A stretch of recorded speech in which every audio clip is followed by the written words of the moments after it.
Grand Rising, everybody. Much love and respect to everybody. Flat motherfucking power to the Flat Power family. Shout out all my Aborigines. We're gonna start this off like we always do, playing some music and shouting out to people, man. Grand Rising, beautiful people. Much love and respect to everybody. Let's go.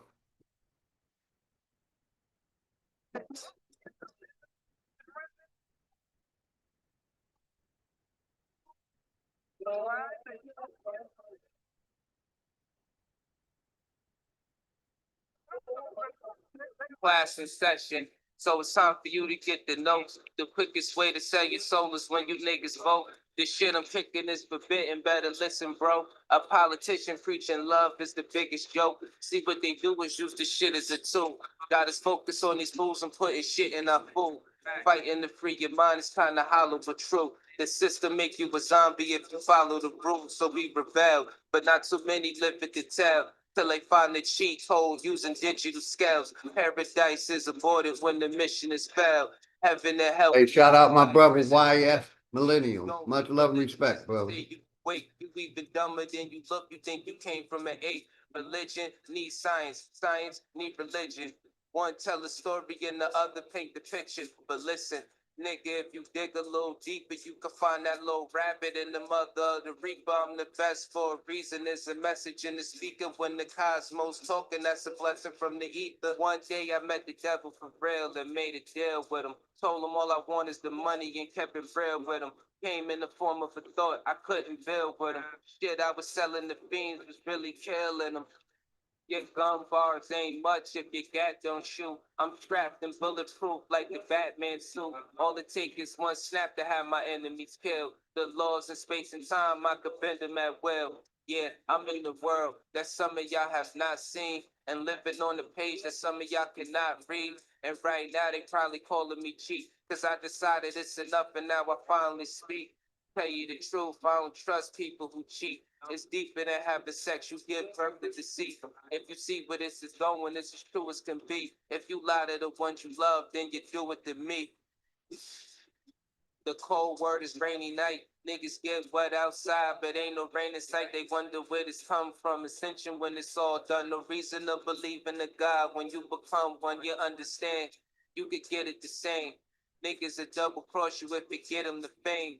My soul ain't for sale just to get in the game. It's dangerous, homie. Just remember the name.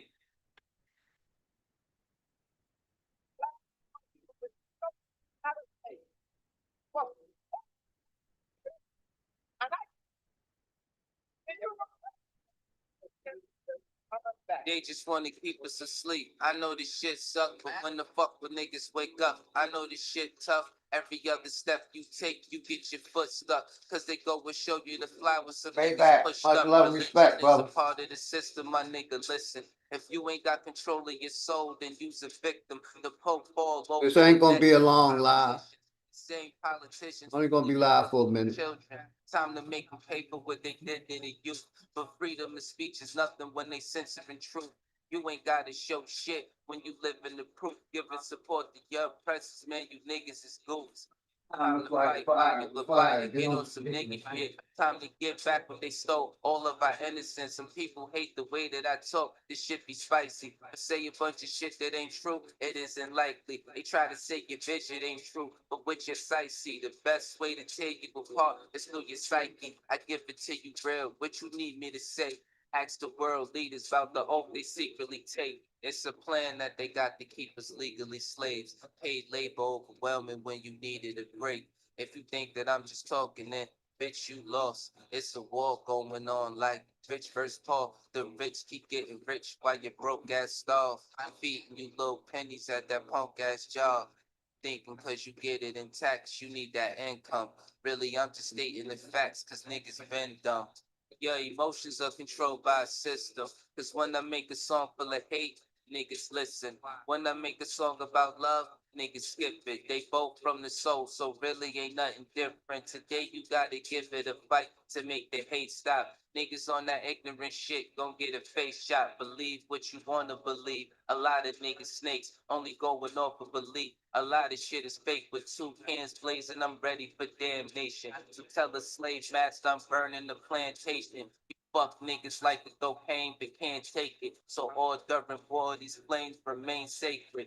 Barrel to the root of your tongue, you niggas tasteless. Lights flying over your head, it ain't a spaceship. The reason why we fully equipped was information. It led us on the path that got us out of the matrix. Unity is power beyond, we should embrace it. But you could never bathe in the truth when you were racist. Speeding off what you was taught. Then the bracelet. Then you see it's nothing you thought. That shit is dangerous. A lot of people die for what? That shit was aimless. It's kind of like a video game in took stages. Just make sure these lanes remain nameless. Politics part two. My name dangerous.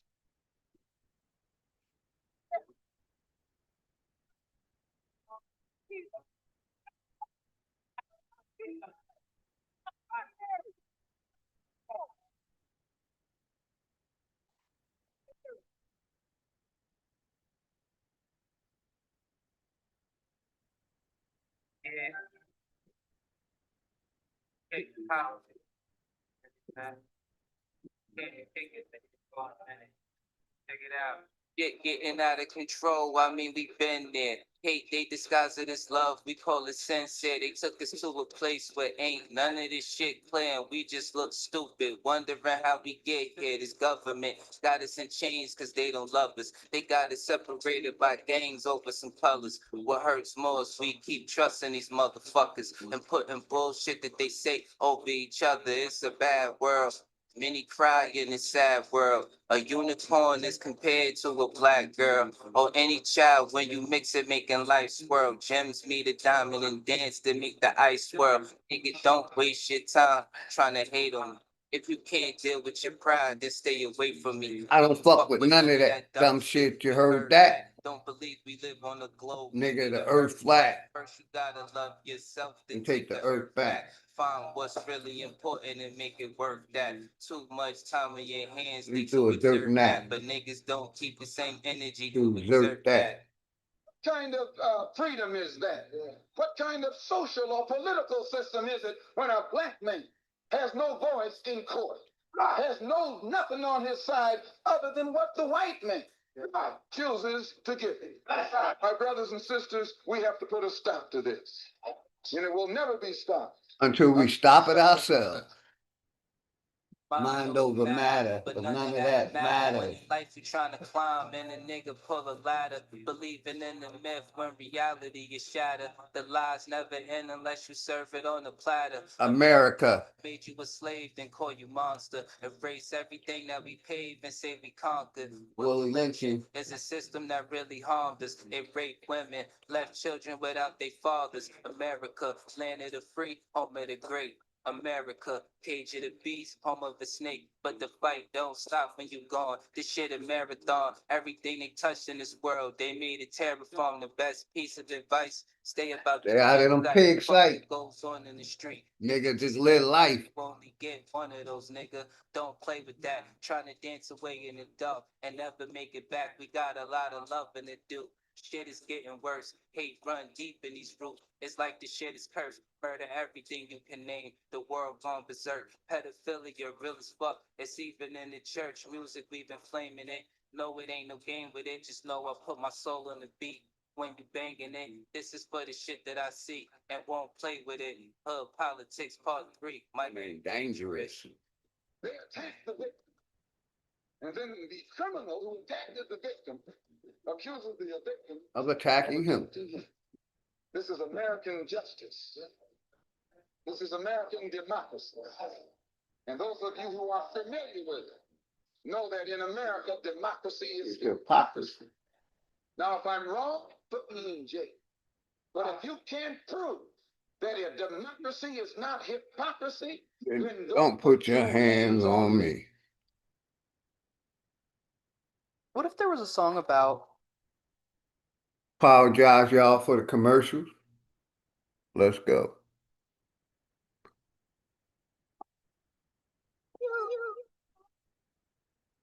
Sharon Walker. Much love and respect, Sharon Walker.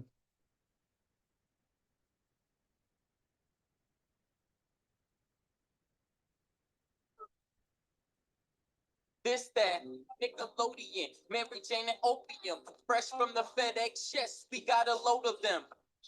Tear this shit down like depression. The moral of the story is you get the lesson. I'm colder than the weather in Nova Scotia. The flow is cold to turn down. You just like the lame dude. Get the shoulder, have these niggas swinging that Chris Rock when I pitch a boulder.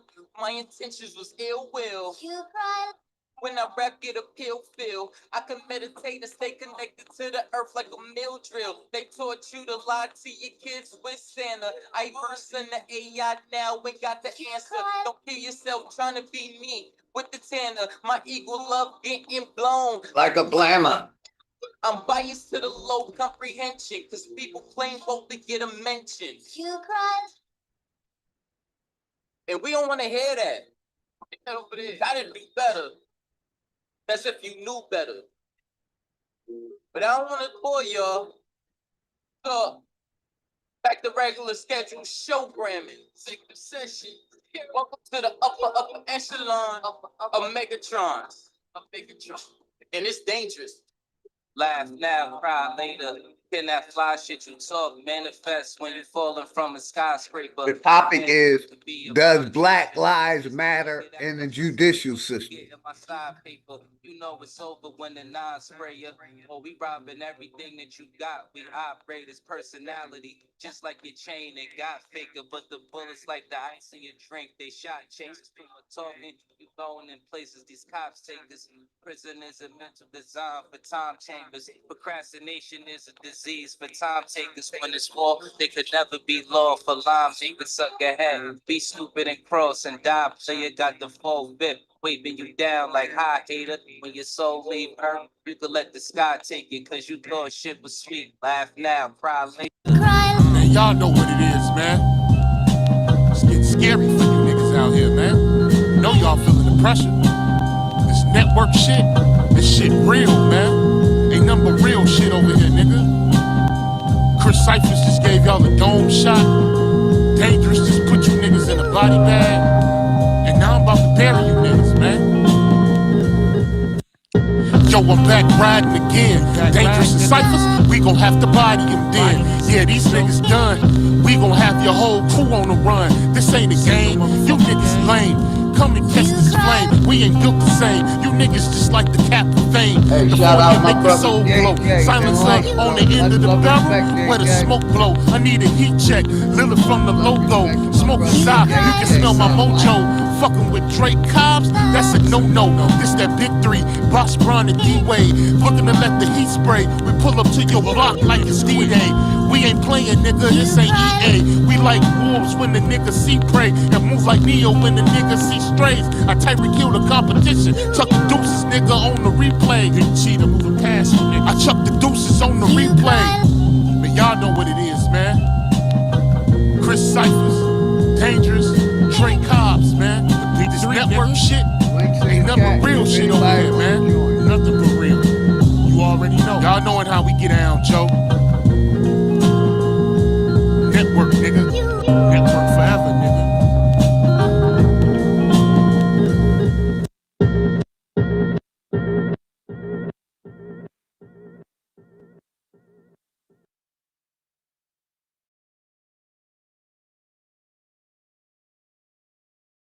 It's so easy to become a podcaster with Riverside. First, go to Riverside and open an account. When you're ready to record, just hit rec to capture high-quality audio and video, all from the comfort of, well, anywhere. Even if the only camera you have is on your phone. With Riverside, you'll still look like a pro. The equipment doesn't matter. You'll get a professional-looking podcast using anything you already have at home. When it comes to editing, it's truly idiot-proof. Even with zero experience, you can create content like an experienced editor using Riverside's AI tools and intuitive editing features. Get transcriptions automatically and use them to edit just like a doc. Or use the chapter timeline, which makes it easier to skim and scan. Ready to share? It's okay if you don't have an audience yet. Everyone needs to start somewhere.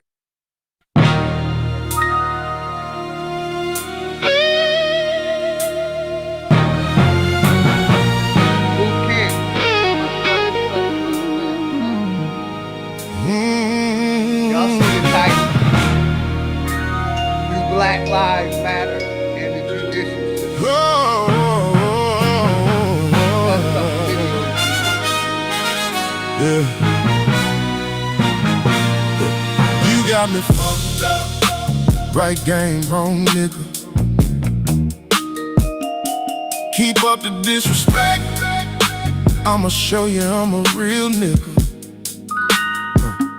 I don't play no fucking games, so hear me clearly. You gon' get fucked up if you get near me. Now I can get gangster if you keep talking your shit. Tricks is for kids. Better find your ass somebody to play with. Cause these hands is rated E for everybody. I don't give a fuck who you call, but you better call somebody. Cause ain't shit about me scary. You better guard your grill. Cause one thing about me, I ain't scared to kill. So go on and lace your boots up, and we can run them hands.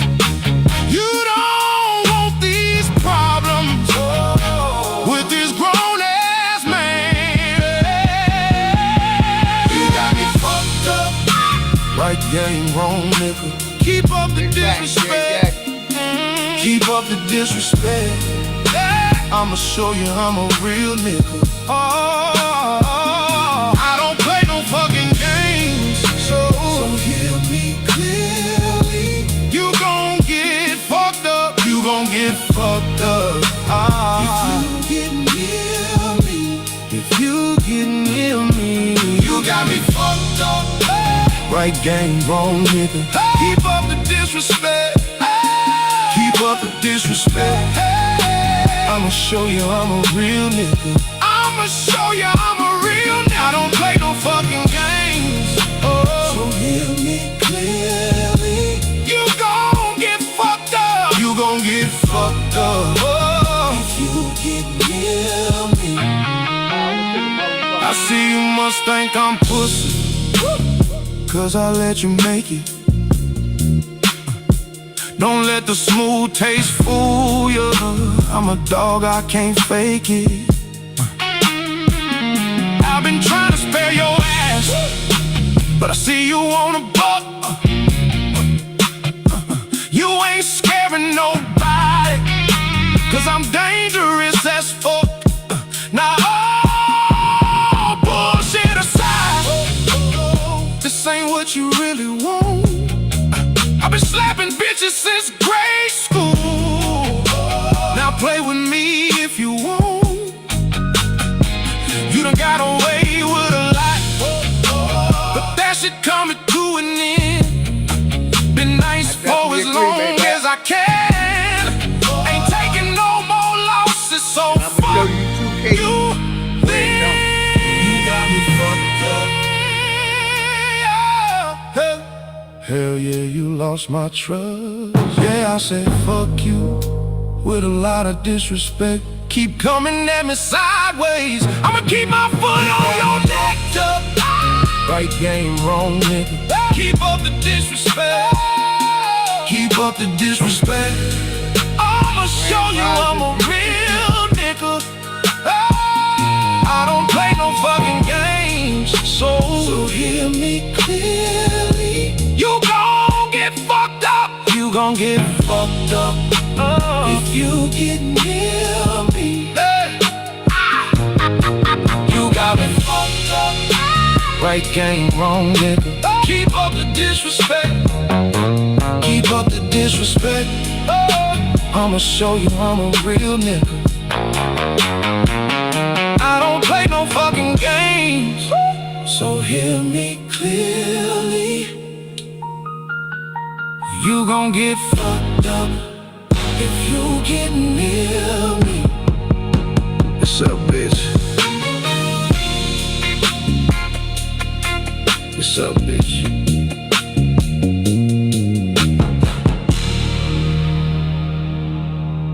One more song, y'all. Like I said, this ain't gonna be a long live. I just wanted to tap Do in you owe and the show y'all IRS something. 10,000 or more in back taxes? Apologize for the commercials, y'all.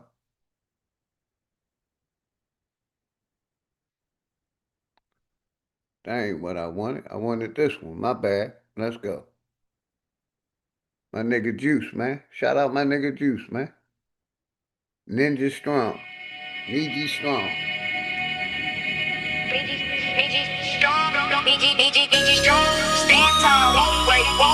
And that's exactly what I'm going to show y'all today. That black lives don't matter in the judicial system.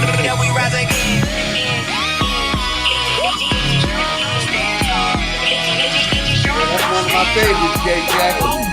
Right there, that's one of my favorites. Grandmama prayed while the rain hit the rooftop. Real was move quiet. We don't do the tick-tock. Whole squad solid. No fold when the heat pop. Land in my spirit. Can't sell what the tree got. They relabeled everything, still couldn't shift us. Cold little stare when I walk. They don't get us. Built from the dirt where the strong ones survive that. Truth hit hard. Now they nervous where they lies at. Need you strong. I can feel it in my backbone. Some of y'all lost trying to fit where you don't belong. I just stay grounded, protected with my soul on. Move through the storm, all pressure with the coat on. Can't fake roots, the energy's awkward. Hold five different when the ancestors walk and talk slick online. Impersonate cautious, I beat game early, move smooth with the knowledge. Need you strong. Stand tall, break one big. One win, treat it tough. Paper wars, still fight, still win. Still fight to win. Land back, can't erase our skin. Real life, here we rise again. They changed names, changed maps, changed records. Still couldn't break what the bloodline treasure. I don't scream loud, I apply pressure. Calm type danger, every word measured. West Coast glide with a deep south spirit. Old souls hear it immediately when I spit it too much. Truth make weak minds panic. I don't chase trends, I build whole planets. Ride through the night with the baseline knocking. Stars in the sky with the old world watching. Whole lot of woods, but the coast stay sacred. You can't duplicate this, the roots too ancient. That's beyond the slogan. That's every lost turn wisdom and focus. Still stand tall through the smoke and corrosion. Eyes on the future, heart wide open. Stand tall, won't break one big. One big, treat it tough. Paper war, still fight, still win. Still fight to win. Land back, can't erase our skin. Real life, here we rise again.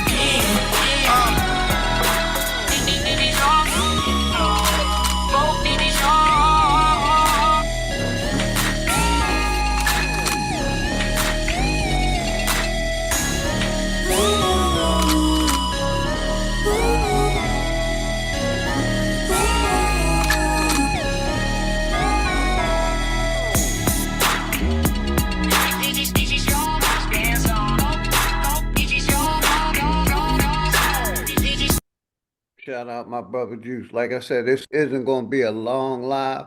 I just wanted to show some receipts, man. I just wanted to show some receipts. You know what I mean? When we unalive people, Before states, whoever says to the guilty, you are innocent, will be cursed by peoples and denounced by nations. And it is with that scripture, I do curse that. let me get past that. Like I said, with this video stream today, I'm basically going to show y'all how when we unalive a white person, we get maximum penalty. But when white people unalive us, they get a slap on the wrist. You know, with this one case right here, rich white kid kills two black women and he gets a slap on the wrist.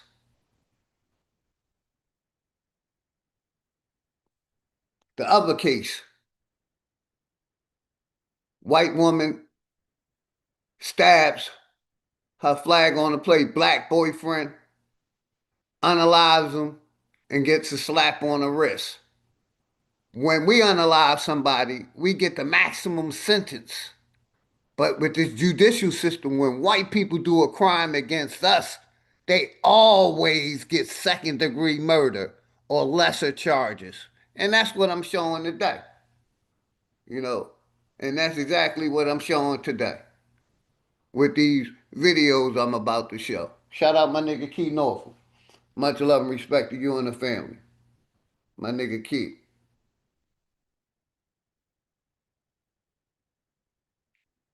And that's exactly what I'm sharing. You know, but some of us want to hold on to that black.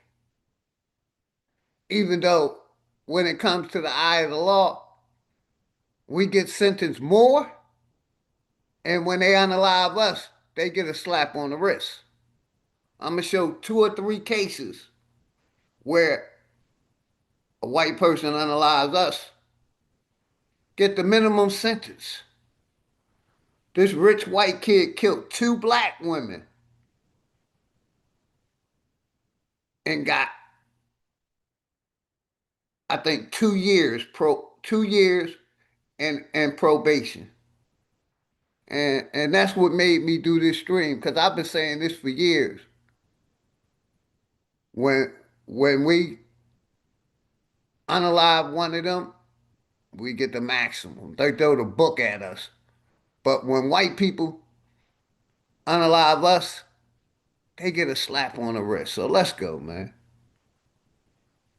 That judge and denounce him because he let a violent, irresponsible, reckless, rich white kid get away with killing 2 beautiful black women who were just going about their day, and also almost killed a 12-year-old in the process. Just take a look at the victims, since they didn't show them in the article. This is Lauren on the right and her mother Gloria on the left.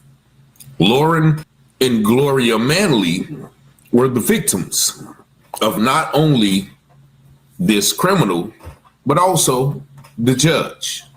And again, there was a 12-year-old that was in the back seat. And because of the accident, she was trapped in the front seat and received a broken pelvis as well as internal bleeding and injuries. Yet, this young, rich white boy, and why I say he's rich is because he was 19-year-old driving a BMW 100 miles per hour, over 100 miles per hour in a 45-mile zone. So you're 19 driving a BMW recklessly. I'm just going to say you're a rich white kid. Nevertheless, the humanity of the victims and also the hurt, pain, and the grief of their families wasn't taken into consideration. Just leniency for the pure lily white boy who just made a mistake. But as you're about to see here, this is not his first time driving recklessly and breaking the laws of traffic. Just watch. Welcome back here on Live Impact News on WCNC Plus. I'm Nick Sturdivant. Now to a story that we've been following since last month and continue to follow today. The suspect in a Valentine crash that killed 2 people and seriously injured a child last month was back in court this morning. Jason Anthony Scott, 18 years old, faces 2 felony charges of involuntary manslaughter and felony assault with a deadly weapon, inflicting serious injuries in connection with the crash at the intersection of Audrey Kell Road and Red Rust Lane back on December 27th. Our Jesse Pierre was in court this morning and is following up on this story. Jesse, what can you tell us? You don't know what an AI work management platform is? Apologize for the commercials, y'all. Let's get past that commercial. Well, I'm not far from the intersection where that deadly crash happened. And, 3 family members were in that car, a 12-year-old Mana Manley, who survived the crash. Her mom, Lauren Manley, and Gloria Manley, her grandmother. mother. Those two died in that deadly, devastating crash that happened 2 days after Christmas. There's actually a growing memorial at that intersection with flowers. Now, Jason Scott, you mentioned all of his charges, 2 counts of manslaughter, assault, deadly weapon as well. He faced a judge in his first appearance today. He was actually in the hospital following the crash and was arrested yesterday, to my understanding. And he was given a $300,000 bond, in this case, as we move forward with the case. Now, witnesses, according to the state, witnesses say that there's a 45 mile per hour driving limit here on this roadway, but witnesses saw Scott driving upwards to 100 miles per hour when he collided with that vehicle with that family. Again, he was taken to the hospitals when medic responded to the scene. The two older women were pronounced dead on the scene. The 12-year-old Mana was taken to the hospital with serious injuries. So this is just a very devastating incident. I've been kind of combing through his record, and it seems like there are other speeding or traffic related incidents on his record as well. I briefly spoke to a family friend, and again, they say that this is just devastating. And she did send me a statement from the family. She says that, "I want to take this opportunity to thank everyone for their interest and concern for us and our family. My sister is stable and improving, but faces a long road to recovery. Beyond that, medical bills and ordinary expenses are anticipated to accumulate quickly. With many in the community expressing a desire to help, a family friend have put together a fundraiser so that we can focus on helping my sister heal and family grieve." Now, if you do go to WCNC.com, you will find that GoFundMe page there, again, to help Mana, who is, again, in the hospital. We do know that she is out of the ICU, but again, there's a long road to recovery for her. And the next court date for Scott is in February 3rd. Nick? All right, Jesse, thank you. Again, as you mentioned, a heartbreaking incident there. You can catch Jesse at 4 and 5 this evening with more on this story. Jesse, thank you for your time. And this happened right here in North Carolina, in Charlotte, North Carolina, Mecklenburg County, which the whole United States has a history of racism. But just think about this 12-year-old who lost both her mother and her grandmother and almost lost her life. How is she going to cope and develop in this situation? Did the judge even think about that? Did the judge even think about that? They said they sentenced him to 4 years, but he suspended all but 6 months. So basically, he's probably going to be out in 3 or 4 months. This happened last year, at the end of last year, and you see how quick and swift they gave him white justice. Okay, well, you're going to get this 6-month sentence, and you're going to be, on probation, and, you're not going to be able to drive for a while. But yet and still, he already had previous charges similar to this, driving 100 miles per hour. And so I could not help but to think, and we always have to do the justice in reverse. Much love and respect. If this was a young 19-year-old black kid that killed 2 white women and almost killed a 12-year-old lily white girl, you can imagine the sentence they would give him. There would be no leniency. There would be no, it was just a kid making a mistake. No, this is a violent, he needs to learn his lesson. Like the white people would be at the courthouse, all the family will be there crying and making sure the DA knows you better avenge our relatives. But this is not what we get. And so there's a scripture that says, woe to those who show partial.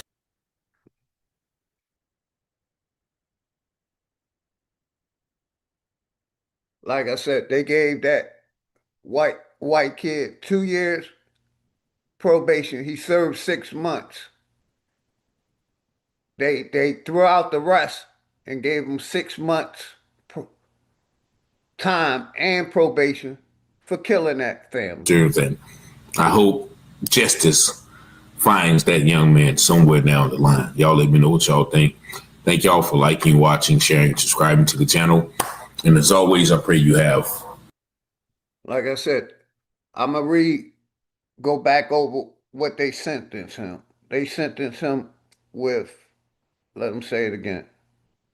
Riches because he was 19-year-old driving a BMW 100 miles per hour, over 100 miles per hour in a 45-mile zone. So you're 19 driving a BMW recklessly. I'm just going to say you're a rich white kid.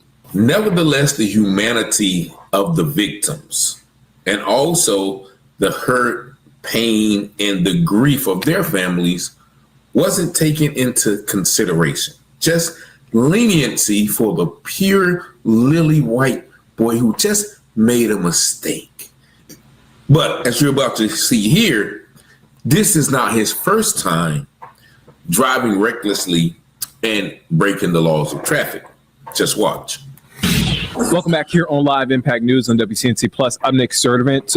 Now to a story that we've been following since last month and continue to follow today. The suspect in a Valentine crash that killed 2 people and seriously injured a child last month was back in court this morning. Jason Anthony Scott, 18 years old, faces 2 felony charges of involuntary manslaughter and felony assault with a deadly weapon, inflicting serious injuries in connection with the crash at the intersection of Audrey Kell Road and Red Rust Lane back on December 27th. Our Jesse Pierre was in court this morning and is following up on this story.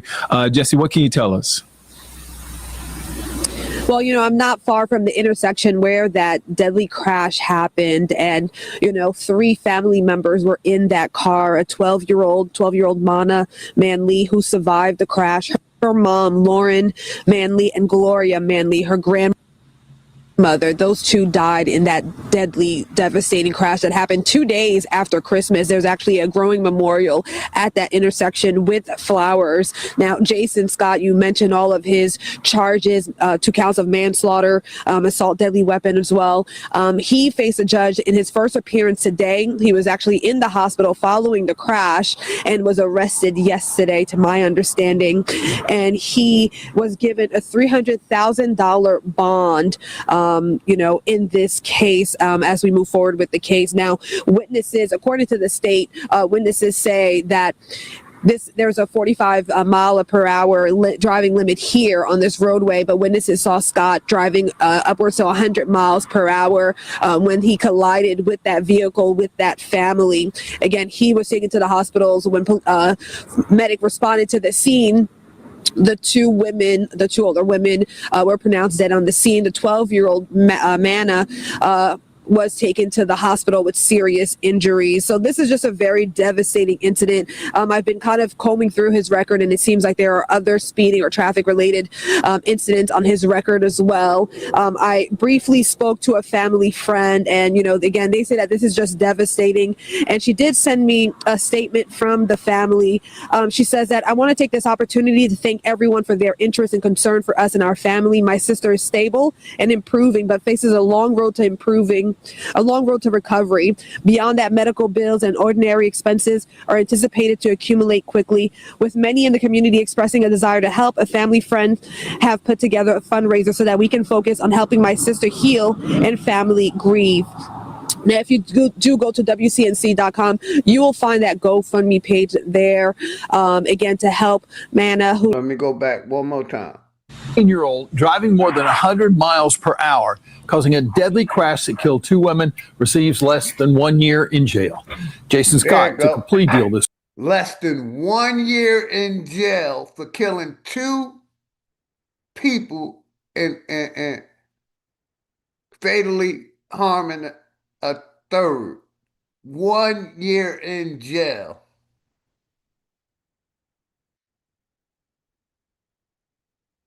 This week, less than a year after that deadly crash you may remember happening in South Charlotte. It happened near the intersection of Red Rust Lane and Audrey Kell Road. Police say 2 women inside a Honda CRV were pronounced dead on scene, Gloria and Lauren Manley. A child was also inside the vehicle but survived. Court records show 18-year-old Jason Scott was driving down Audrey Kell Road going 100 miles an hour in a 45 mile per hour zone before crashing into the Honda. This week, He pleaded guilty to 2 counts of involuntary manslaughter and assault with a deadly weapon. A judge sentenced him to up to more than 4 years in jail, but suspended the sentence. Instead, Scott will be required to serve 180 days in jail and serve 3 years for assault with a deadly weapon. A judge sentenced him to up to more than 4 years in jail, but suspended the sentence. And gave him 180 days in jail and probation. Mm-hmm.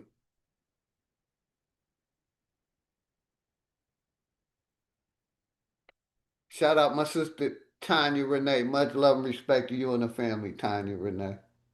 Always. You know, this young man killed 2 people. And the 12-year-old was in bad condition, but lived. They gave him 180 days, 4 years prison, but the judge reduced it to 180 days in prison and probation. Now, if that ain't white privilege, what is? That's why I say fuck the cops, fuck the judicial system, and these courts. Let's go to the next story.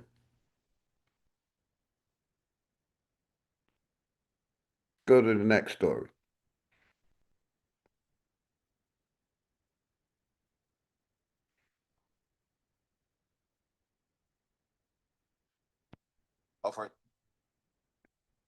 You think you're fine after a car accident? Hopefully everybody good today, man. I'm just showing how unfair the judicial system is and how black lives don't matter to them. So let's go to this next story.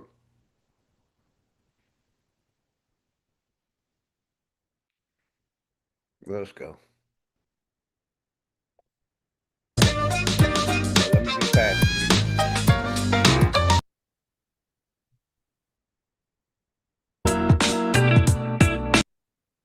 Here we go. Instagram and here we go. In prison for the 2022 stat. Here we go.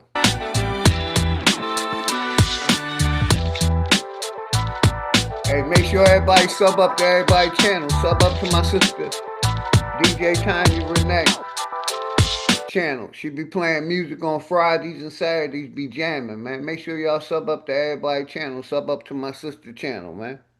Let's go.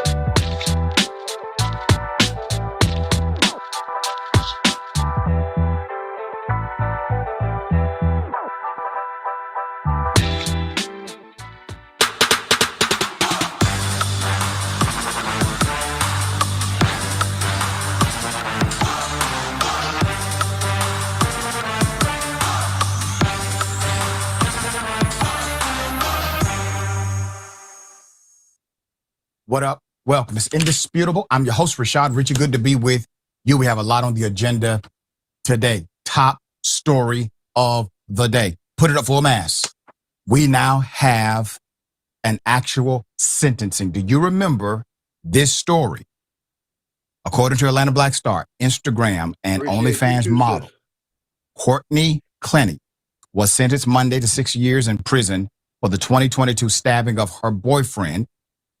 If you remember, her boyfriend, Toby Abumseli, bringing a stunning end to the high-profile murder case just weeks before she was scheduled to actually stand trial.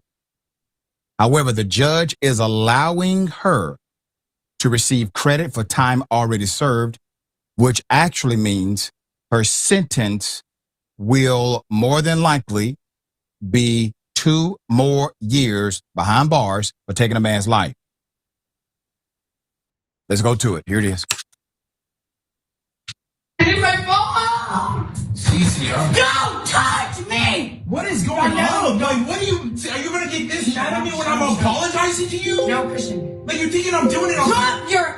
Drop your high pitch. Okay, I'm not doing it on purpose. You touched Sahara. You know damn well the right thing to do is to tell me. Yes, and I am so sorry. So shut up and let me f***ing slap you, dumbass. No, you're not gonna slap me. Give me my phone. You have your phone. I don't have it anymore. Find it and f***ing charge it. What? Find it and charge it! I'm sorry, Courtney. I don't care. Find it and charge it. Okay, just stop. Don't talk to me. Man. Yeah, man. Oh, man. Because I'm telling you I'm sorry. It's like, alright. Find my phone and charge it. I don't know where your phone is. Find it. Can you help me find it? I won! So what? Find it! Why are you explaining, man? Not man, but why? Yeah, man. Yeah, man. Yeah, man. Little yeah, man. Yeah, man.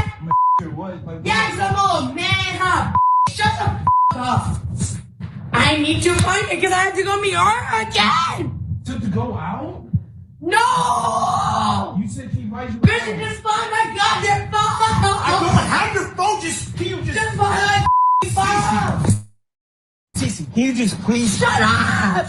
Please. Shut up, you went to go talk to her without talking. I didn't go to go. Yes, you did. You always want to you asshole. Courtney, I was on. He literally told me about it, now he's like, damn. What are you You talking? are son. I didn't go to talk to You are Aura. not gonna- I was going on a bike ride. Wait, what the? Get off of me! Me going to talk to Aura? Is this gonna make you act like this? You literally talked to her without telling me! Courtney, I was on a bike ride and she passed me and I said, hi, you and Courtney are having a live chat. My bad, I forgot to tell you that. That doesn't make you to act and call me a You're Yes, yes, thank you. Coming from Courtney, thank you. I want you to get away from me! Get away from me! Courtney, the accused, called him, her boyfriend at the time, the N-word during that exchange. That is volatility, obviously. When this first happened, when he was killed, it took damn near an act of Congress, a world review of the facts, and her friends, their mutual friends, telling the truth to law enforcement that the story did not add up to them, given her volatility. You write the words. What if you could hear them as My bad for the commercial, y'all.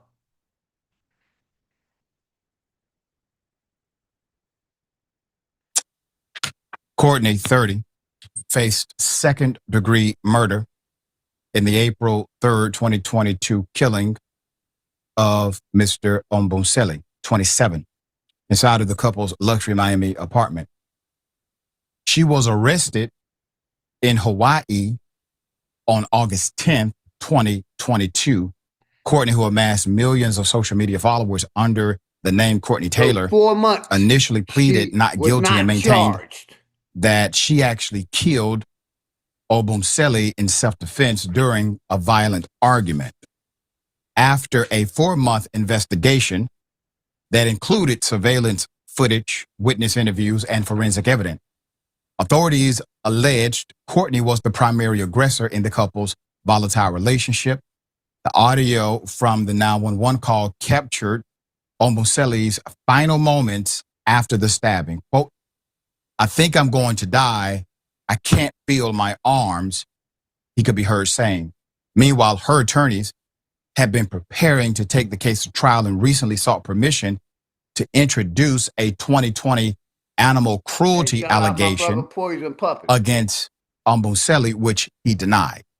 Y'all hear that? They're going to put an animal cruelty on, which he denied, and which they couldn't prove. They care more about the animals than they do black lives. Let's go. Let's rewind that shit back. Now, obviously, captured Ombonseli's final moments after the stabbing. Quote, "I think I'm going to die. I can't feel my arms," he could be heard saying. Meanwhile, her attorneys had been preparing to take the case to trial and recently sought permission to introduce a 2020 animal cruelty allegation against Ombonseli, which he... So basically, her lawyers tried to bring up an old case of animal cruelty on a dead man. Make that shit make sense. They care more about their animals than they do black lives. But let's continue on listening, man. He denied. Now, obviously, an allegation doesn't mean conviction, and it was proposed to bias the jury, so it wasn't allowed, according to Moselli's family. Family said Courtney had previously stabbed and injured him during a prior domestic violence attack. They also pointed out that Courtney called her mother, the security at the front desk of the building, before she called 911. Quote, "To us, that is inhumane," end quote, said family attorney Larry Hanfield, who read the family's impact statement. So let's talk about the plea deal. Now, I want to remind everyone that even if you look at the totality of the sentence, for an actual murder, she's going to serve in total less than 10 years for an actual murder, okay? She's getting credit for time served. Here's the plea deal.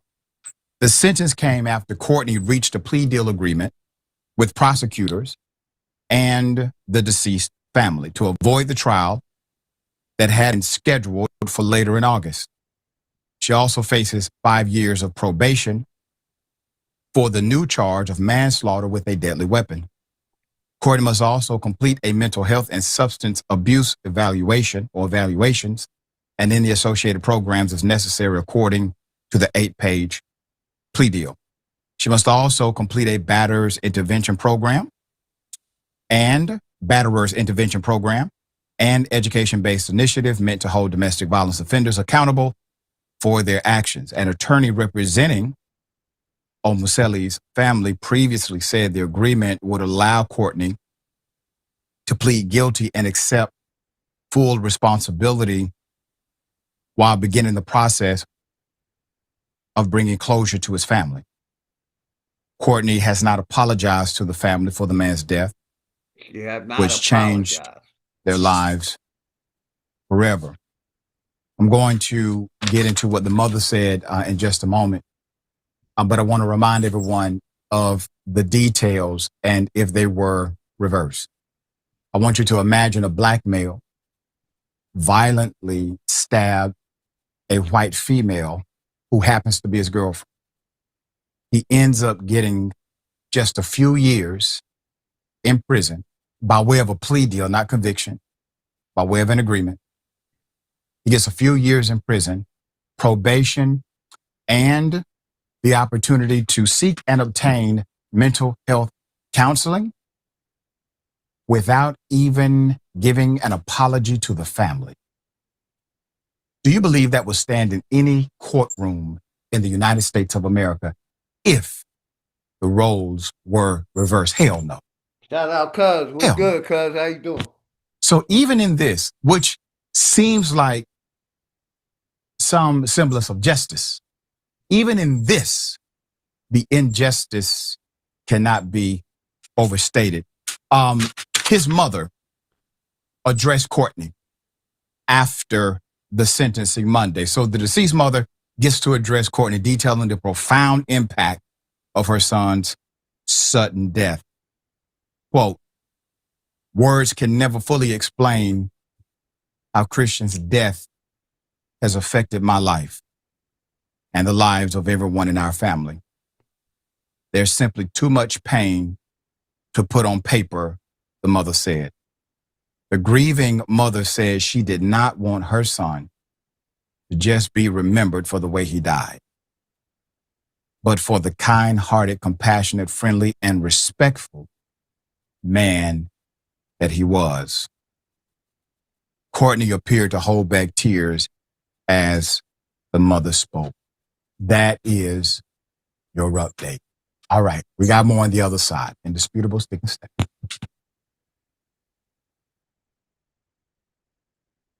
This professional 32 terabytes SSD, capable of holding the entire collection of the New York Public Library, is something you won't find. Apologize for the commercials, y'all. Let's get past the commercial.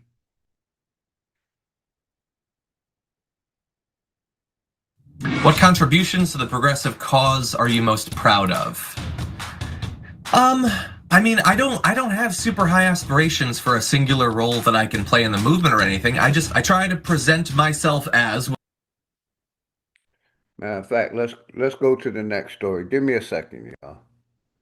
Let me go to my watch later. Because I want to pull up a third story. I just gotta find it. Hopefully everybody good. The link's in the chat. If anybody want to come up, the link's in the chat.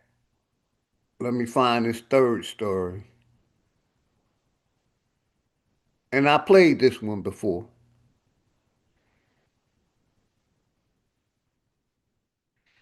And like I said, when they unalive us, they get a slap on the wrist, second-degree murder. When we unalive one of them, we get the maximum sentence in first-degree murder. It seemed like every time one of them kill a black person, flag on the play, they get second degree. They get second-degree murder.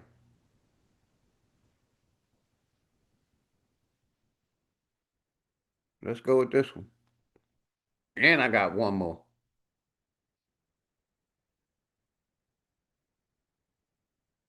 This is the tragic story of 37-year-old DeRay Sims, who was killed by his wife, Morgan Lee Sims, age 36. DeRay, a married man and a former college football player who was also the loving father of 2 children. Unfortunately, that would all come to a gut-wrenching end as his wife shot him in cold blood inside the bathroom of their home in McKinney, Texas, claiming self-defense. When the police found him and his 2 kids, his wife planned to escape the country. This is the story of how the events of that dark day unfolded. Hello and peace and blessings. Peace and blessings, all praises due to the Most High. This is another story that highlights the injustices from the criminal justice system in McKinney, Texas. That's right, Collin County, where the Carmelo Anthony case has took the nation by storm. I want you to listen to this short story about this white woman who killed her husband in cold blood and then claimed self-defense, with an amazing story that even her own daughter disputed. Just look at this and I'll be back with some more information and commentary. This story will be taking us to McKinney, Texas. McKinney is a city in Collin County, Texas. It's one of Texas's oldest and largest historic districts, with more than 120 shops, including boutiques, art galleries, antique stores. McKinney was named after Colin McKinney, one of the people who signed the Texas Declaration of Independence. Our heartbreaking story today revolves around DeRay Vontrell Sims, a man whose life was as vibrant as it was tragically short. Born and raised in Texas, DeRay was an incredible athlete. He was a star that shone brightly on the football field of Abilene Christian University in the early 2000s as a defensive end.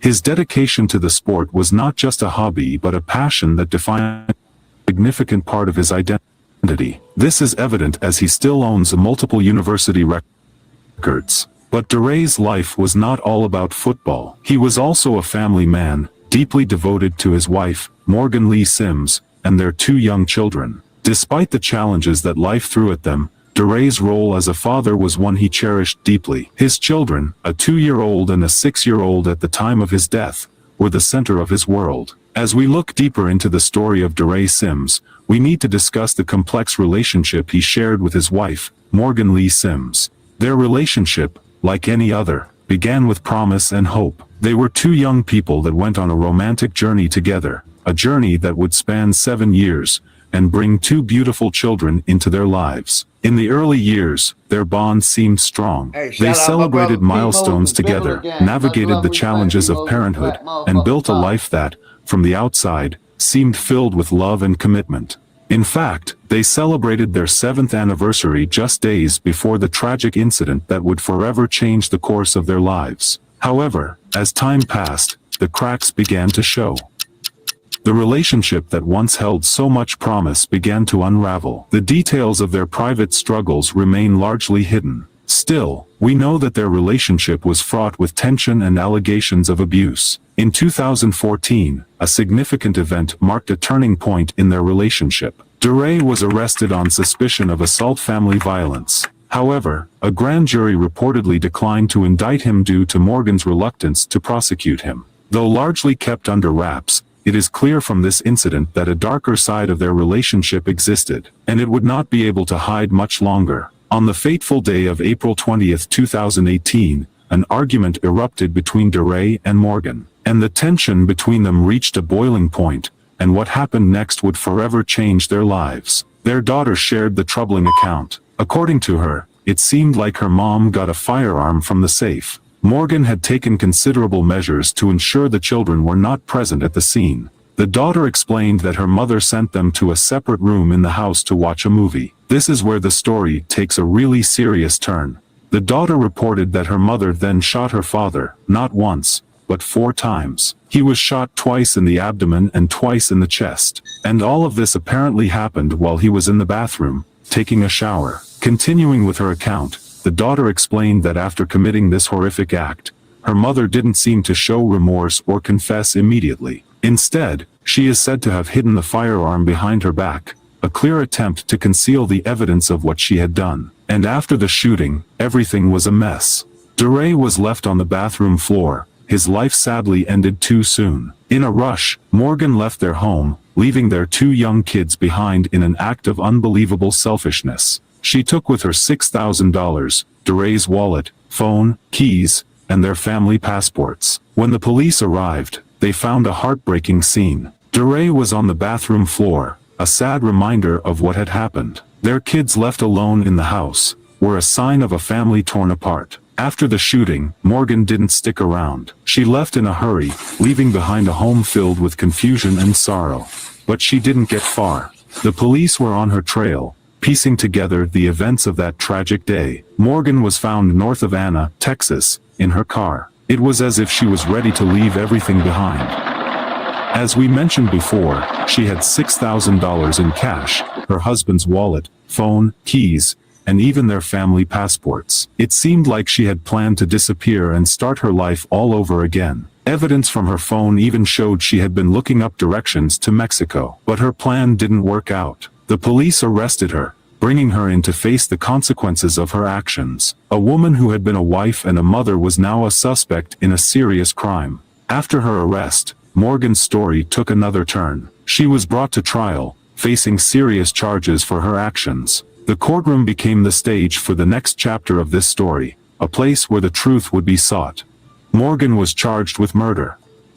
The evidence seemed stacked against her. The shooting, her hurried escape, and the items she took with her all pointed to her guilt. But Morgan had a different story to tell. She claimed she had been defending herself from DeRay's abuse. She claimed that he choked her, an action that poses a significant threat to one's life. Then, as per her statement, he didn't just stop at that but escalated the situation further by physically tossing her onto the ground. The wife has asserted that her husband refused to let her leave their home, effectively trapping her within its walls. She alleged that, on the day of the shooting, her husband attempted to assault her while she was in the shower. The trial lasted 3 weeks, a tense period filled with testimonies, evidence, and arguments from both sides. Morgan took the stand, sharing her side of the story. She spoke of years of abuse, of fear, of a desperate need to protect herself. She presented photos of injuries she claimed were inflicted by DeRay. But the prosecution had a different view. They presented text messages between Morgan and DeRay, showing a different side of their relationship. They argued that DeRay was simply taking a shower after doing chores around the house when the shooting occurred. After 3 long weeks, in a significant turn of events, the wife was found not guilty of murder in the court trial. Her defense lawyer argued that she acted in self-defense, a claim that would put her actions in a different light, considering the alleged abuse she faced from her husband. Evidence was presented in court to substantiate these claims of abuse. The jury, having evaluated the evidence and arguments presented, came to the conclusion that the wife did not premeditate her husband's murder. Instead, they found that she acted either recklessly or in the spur of the moment, influenced by the heat of passion. This suggests that they believed her actions were a reaction to immediate circumstances rather than a planned event. But that didn't mean Morgan was free to go. Instead, the jury found her guilty of a less serious crime of manslaughter which carries a lesser charge than first-degree murder. The judge gave Morgan a jail sentence of 180 days, which she began serving on November 19th of 180 days, second-degree manslaughter. We ain't even gonna go with that one. We're gonna go with the next case. Like I said, do Black Lives Matter in this judicial system? Hell no. And I'm showing my receipts. The best state to own a home in right now Now, this is next Georgia. story is sad, man. And it's sad. It's sad. These ladies tortured this 6-year-old kid and they gave him a slap on the wrist. They giving him second-degree murder. 55 says, the wicked are far from rescue. Let's get past that. So that's 4 stories.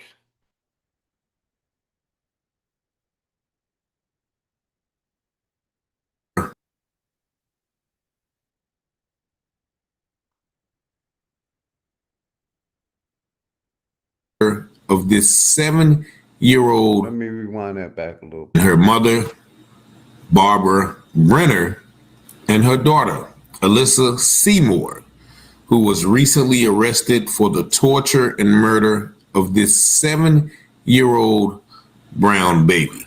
Peace and blessings. Peace and blessings, all praises due to the Most High. This story has just came out because these 3 individuals were just indicted recently after the 7-year-old died in December of last year with torturous injuries, over 90 injuries, having missed 40 days in school.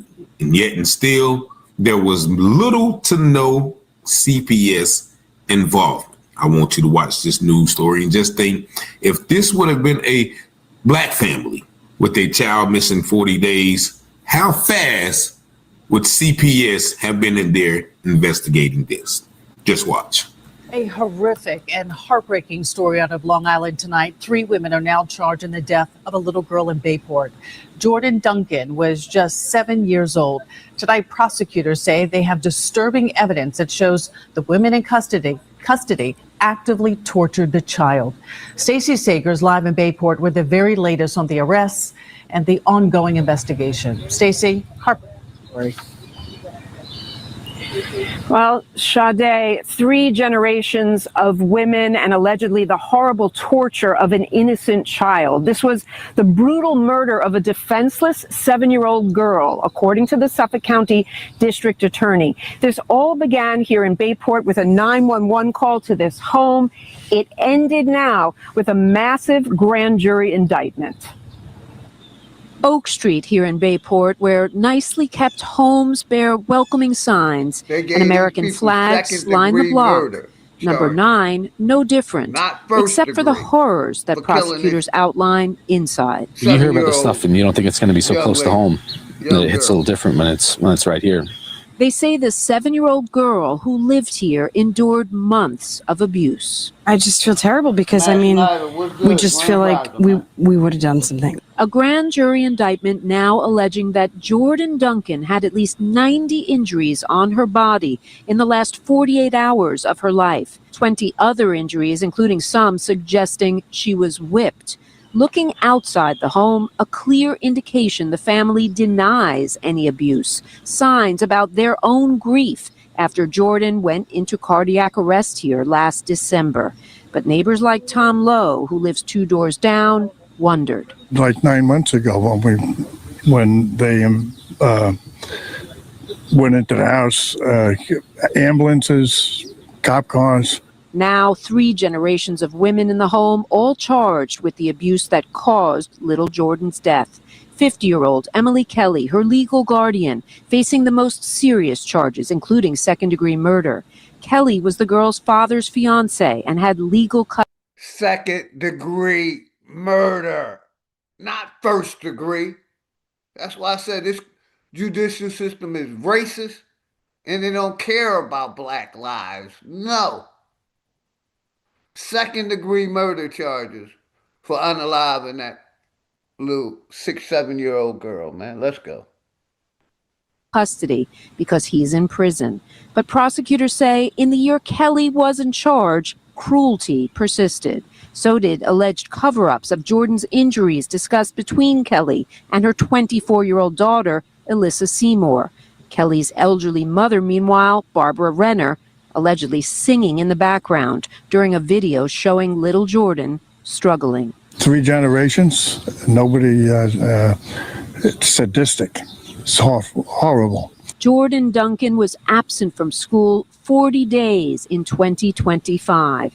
In a statement, the superintendent of Bayport Blue Point saying the district remains heartbroken and profoundly saddened as they continue to navigate this difficult period. And the charges in this case really do run the spectrum. You have 50-year-old Emily Kelly. She's charged with murder. Her 75-year-old mother, Barbara Renner, is charged with manslaughter. And 24-year-old Alyssa Seymour, she is charged with unlawful imprisonment and endangering the welfare of little Jordan. All 3 women are behind bars still at this hour. The attorney for Seymour did call us late today saying that her client has no prior criminal record. We're live in Bayport. I'm Stacey Sager, Channel 7 Eyewitness News. And so the grandmother, the mother, and her daughter killed, tortured 7-year-old Jordan Duncan. And what's worse, you're going to hear is that they documented it with videos. As you heard, they said that there was a video with the old witch-looking lady singing in the background while the 70-year-old struggled. Now, keep in mind this happened last year in Long Island, and they are just indicting these people now with the myriad of charges: second-degree murder, manslaughter, and false imprisonment, respectively. But all of these people should be charged with first-degree murder because their actions were deliberate and intentional and also premeditated. So much so that a 7-year-old died from cardiac arrest. Now, mind you, she missed 40 days in school. 40 days in school, and not one person came to check on that child. Now, the mother, once again, is this lady right here. They're saying that she was the fiance of Jordan's father, who was incarcerated. And so I guess he is a black man. And by looking at her daughter, she looks like she may have some other ethnicity outside of Caucasian. But this was a very heinous act, so much so, once again, they even text each other and told each other how to cover it up. Like the mother even told her, you can't hit her in the face. You got to hit her in the body, because that is how we are going to cover it up. You don't believe my words? Just listen to this next video. More questions stay surrounding the shocking torture death of a Long Island child. 3 women were arrested this. P. Moses, that ain't gonna happen. They giving them people second-degree murder charges. They're probably gonna do less than 10 years and get out, if that. What's good, Abby? How you doing today?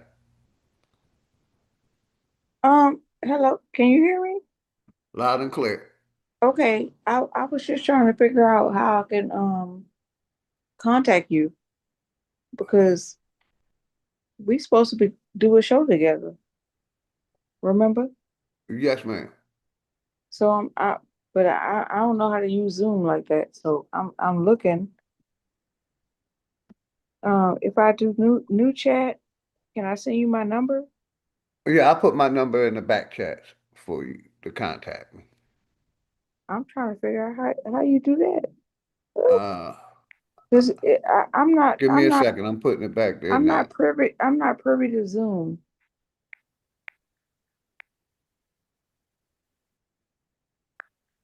I'm not privy to Zoom.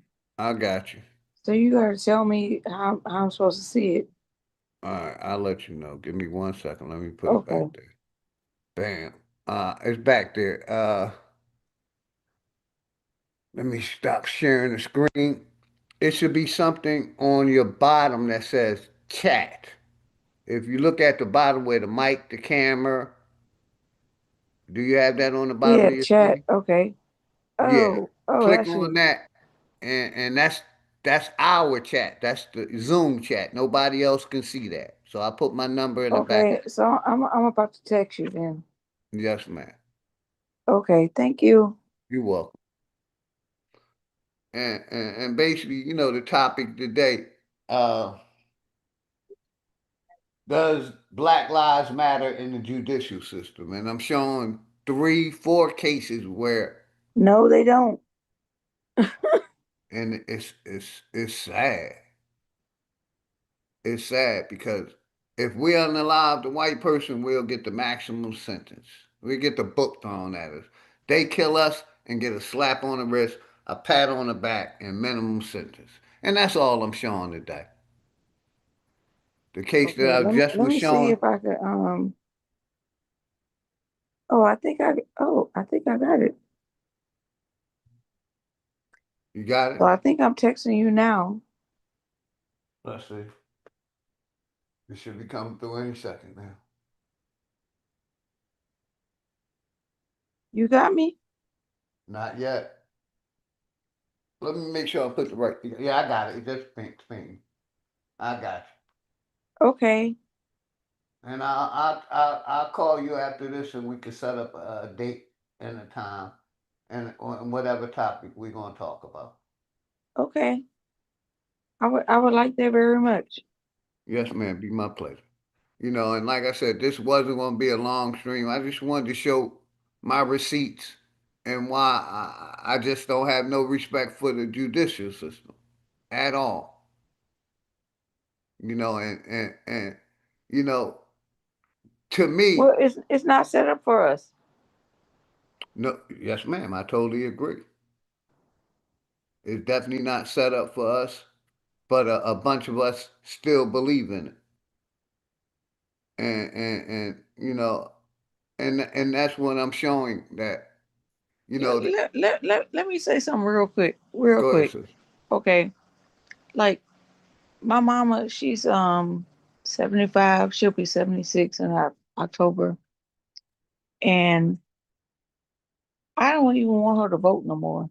Just like I don't even tell her when it's time to vote because what you voting for? You just hit the box. Like you don't even know what you voting for. I want to vote for policy changes. Uh, people of her age want to vote for color, and every color ain't a good color for us. You understand what I'm saying? Are you picking up what I'm putting down? Yes, ma'am. We got, you know, people like Kamala Harris who claim to be black, but she's She not. not black. And She she claims Indian. to want to do for the people, but she haven't did nothing. None of these presidents have did anything for us. You know, It's that's my stance. isn't it Non-participation, called but non-voting. isn't it you can Google this benign neglect. It was like they made a decision to not do anything for black people. It's the law of benign neglect. Yes, If you ma'am. can Google that real quick. Uh, put it in B the. E Hold on a wait, second. benign. So BENIGN, I think. Hold on. And then E neglect. E. BENIGN, I believe. And then neglect NEGLECT. Benign neglect. All right, let's bring it up.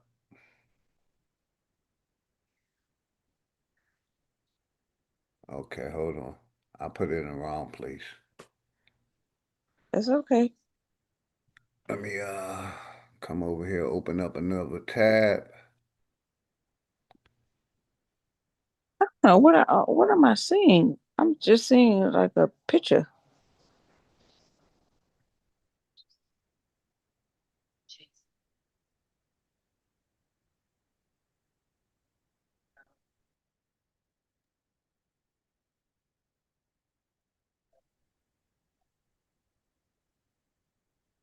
Benign neglect.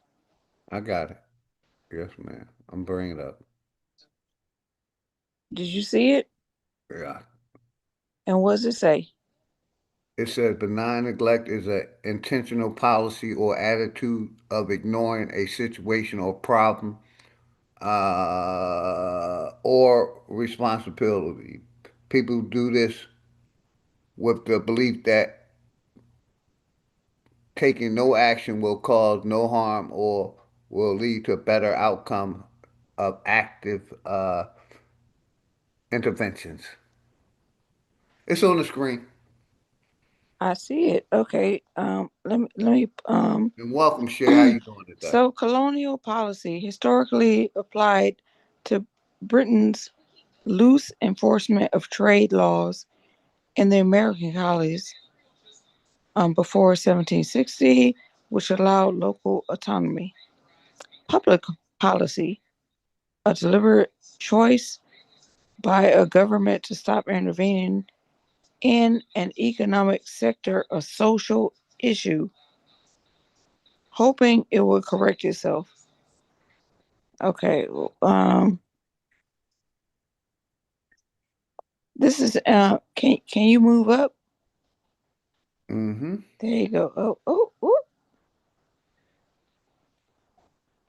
Wait, go. Oh, there we go. Um,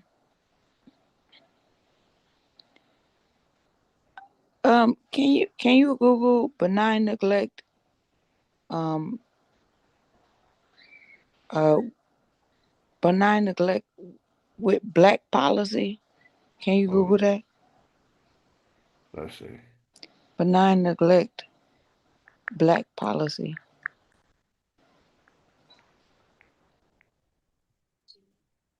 I'm not sure what you know.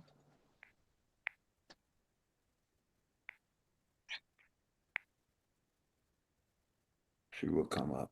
Policy, Policy. Okay. I got it. The phrase benign neglect. Okay.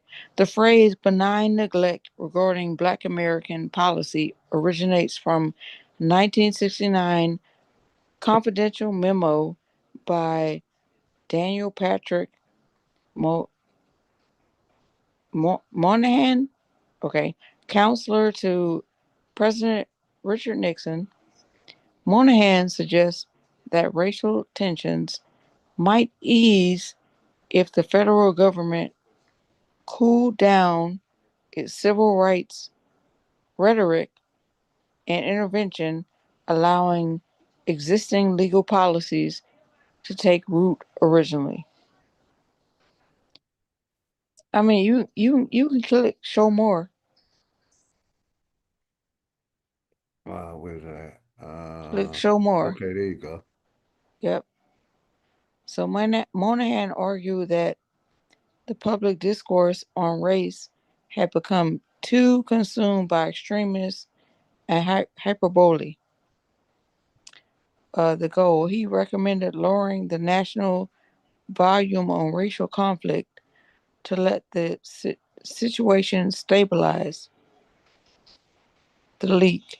When the memo leaked to the media in March 1970, benign neglect became a public catastrophe. And the interpretation, critics viewed it as an official signal to abandon civil rights enforcements and halt federal assistance for Black communities. So, benign neglect was basically white supremacy saying, we are not going to do anything for Black people. Yes, ma'am. You picking up what I'm putting down? Yes, ma'am. Real world impact and practice. Municipal disinvestment. The concept was widely associated with systemic cuts to public services in urban, majority Black neighborhoods. And then it says triage in public services. Critics and urban historians noted that city services, such as fire departments and infrastructure maintenance, began practicing a form of triage that shortchanged decaying inner city areas. Political shift. The stance aligned with political strategies that de emphasize aggressive federal anti poverty and desegregation mandates, fueling long term economic and structural disparities in housing and safety. Benign neglect. It became uh, public policy to fuck us over.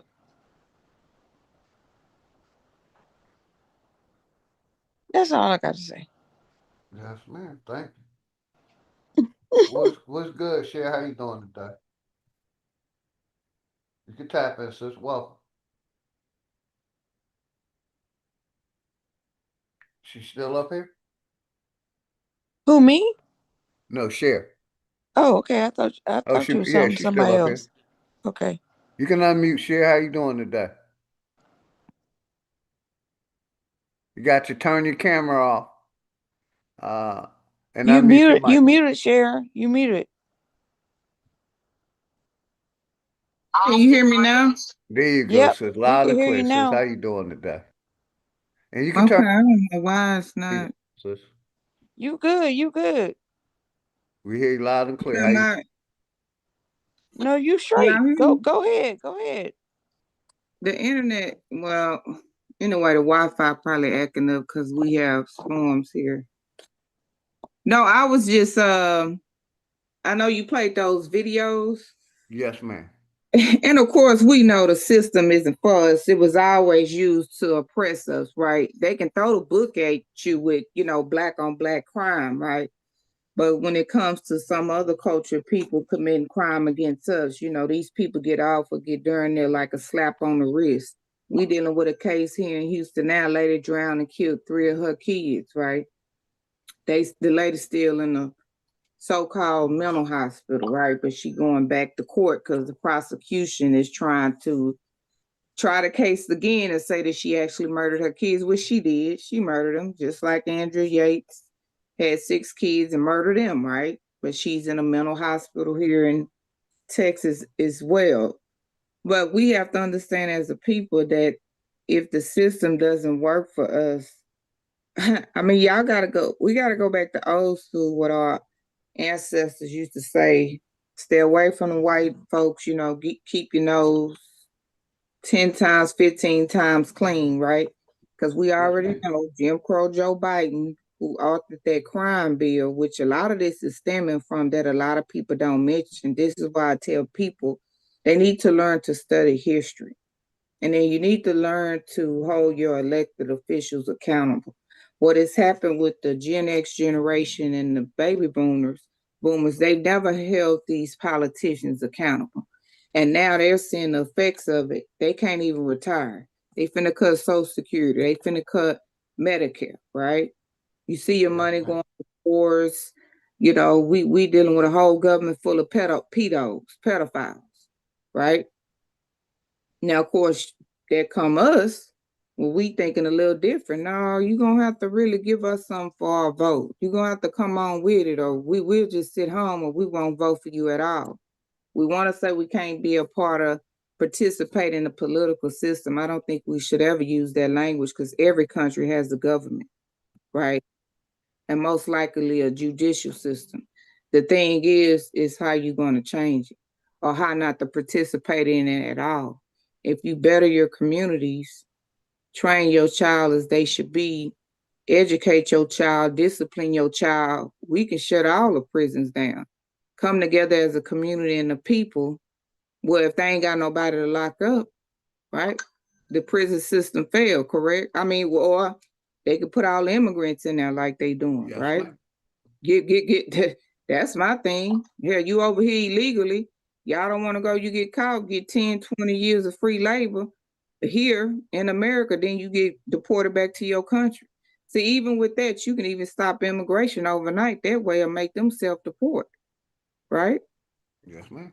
want to keep the prison industrial complex, going, then you go after those people who are not in the country legally. Because I still don't think it's fair when me and you commit a crime, but these people over here illegally, they broke not only federal law, but they also broke state law. Correct? And these people still get to work, get welfare.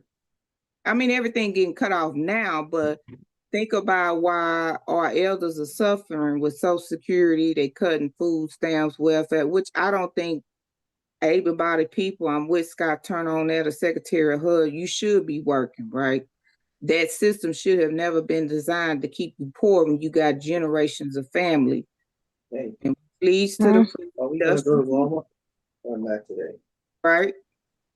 So we got to understand the systemic of the system and history that kind of put us in this bind, and it'll never be for us. Again, reaching back to our ancestors, raise your kids, come together out of community, come out of what they say, come out of her, right? Get out the matrix, which I see it slowly happening. I'm just only speaking from my generation and the younger. We're doing things a lot different, right? You're not gonna come here because you got the same color skin as me, I'm gonna vote for you. That's not gonna work.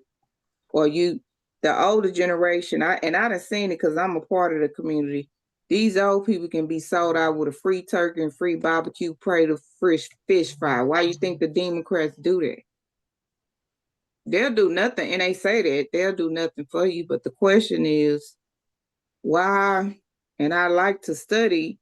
I gotta study this Gen X and baby boomer generation because I just don't understand how you give your vote to one party and 80 to 95%, and that party never does nothing for you, and they do things for everybody else. Everybody else, yes, ma'am. They can Miss Cher, they can flip. can I ask you a question? Go ahead. Okay, what do you identify with a party? No, I'm pushing everybody to be independent. If the policy so you aren't for Democrats or Republicans? Not really, but if it comes to a policy and I gotta choose because I'm in Texas, remember when you do primaries, you cannot vote independent. You can only vote independent in the general. In Texas, Me myself, every I state is tell people different. don't participate in it. So I'm That's what I tell hold on, people. hold Don't on. participate in it. Let me talk to Cher. Let me talk to Cher for a second, if you don't mind, please. Yeah, I just wanted to tap in because, like I said, I encourage people not to vote and not to participate. But go ahead, you can talk to the young lady. Yes. Okay, so Miss Cher, because I'm of the opinion that I will vote locally. But when you start like getting higher up on the hierarchy, I don't give a fuck about none of that. Cause they all in the same, it's a uniparty, if you ask And me. Abby, but what kills me about that local, if all of it is corrupt, why do you think local isn't corrupt? That's the mind blowing part. I'm not If the saying that whole local system is isn't corrupt, corrupt. hold on, sister. If the whole system is corrupt, you think local ain't corrupt? Well, let me ask you this: how do you function? It's mind blowing. Go ahead, sis. How do you function in a society without a government? And this is what I'm saying. I just really, we need to go back and really study civics. Like I say, every country, and I've traveled a whole lot. I'm just gonna let you know, Miss Cher, I'm a socialist. Well, how does socialism benefit us? Who finna give you something for free? It's not for free. You know how much money our tax dollars goes to war, capitalism, imperialism, subsidizing corporations. How do you change that? I'm trying to figure it out, sis. This is what I'm saying. trying to figure it out. I need to study, and this is what I'm telling y'all because I'm speaking from experience, right? Working with the Democrat Party, and that's why I will forever call it party, right? That party right there needs to be abolished. Period. I've worked with City Hall. We own them now. We own City Hall behind now. We own county commissioners now. I go up to the state legislative session, right? Now it's kind of odd to me. What I was pushing at that time was for education. And the only way that I could get change was dealing with the Republicans. I did not know when I wanted to write bills for change with education, I didn't have to use my local state rep or state senators because them ends weren't doing nothing for us anyway. May I ask you something? May I ask you something about education?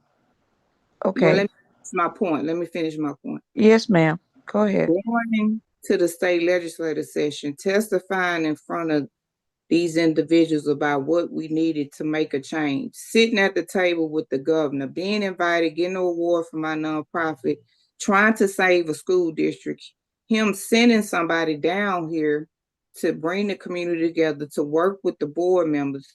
That didn't come from the Democrat side. I'm listening to parents. I'm a parent experiencing, and I went through it, sending my kids to 6, 7 different schools just for a good education. But the Democrats over here the whole time fighting us against for better education. I'll give you one example. Texas just passed school choice in the last legislative session. We've been trying to get that for the longest. When we did the survey, as well as the state of Texas, 78% of women who look like me and you are cultural women, are just people, period, in our community. They wanted school choice because it gave the freedom back to the parent. Hey, the public schools failing, I don't have to put my kid in the public school. I could put them in another public school in a suburban area because what they used to do in Texas, if you got caught for using somebody else's address and your kid didn't live in a district, they will give you a fine or give you even jail time. Okay. Now you could use it for putting your kids in private school. They'll give you a voucher to put your kids in private school. I wish I could have used that for my son at that time, but it's okay, right? You can get money for homeschool now. Miss Cheryl, let me ask you, do you not, or do you think that they are giving out vouchers for private schools so they can shut down public schools? Well, the public schools, some of them need to be shut down. And this is why I say I'm in the system. I experience. And let me ask you something else, Ms. Cheryl. And I'm not gonna say all public schools, but go ahead, I'll elaborate on But that. Because you're in Texas, okay? Texas, I forget the name of the company. Like, they use Texas because Texas is so big that they would propagate their textbooks all across the country. I can't remember the name of it, but I'm just going to go to what I know now, PragerU. That is a small Smurf hat. That's a small Smurf hat owned organization, just like we revealed that the charter school. Ma'am, but I'm saying PragerU, but before PragerU, it was that company in Texas. They were teaching our children wrong shit about history. Yeah, Well, McGraw Hill. McGraw Hill. That's what it is. McGraw Hill. Yeah, McGraw Hill. I know my play brother wife used to work for McGraw Hill before she got laid off. So if you want to change books, and first of all, parents in the community should be teaching their kids history. I ran a nonprofit for 5 years. We taught our kids. But I'm asking you about That those should not be books. taught in the school. No, I'm asking you about History. the books that are in our, like, how they were indoctrinating our kids No, with And a it's these lot of those books. books are outdated. They've been yeah, outdated in the yeah. 60s and the 70s. Yeah, those books are not again. And let me just tell you, everybody's not teaching out of McGraw Hill, ma'am.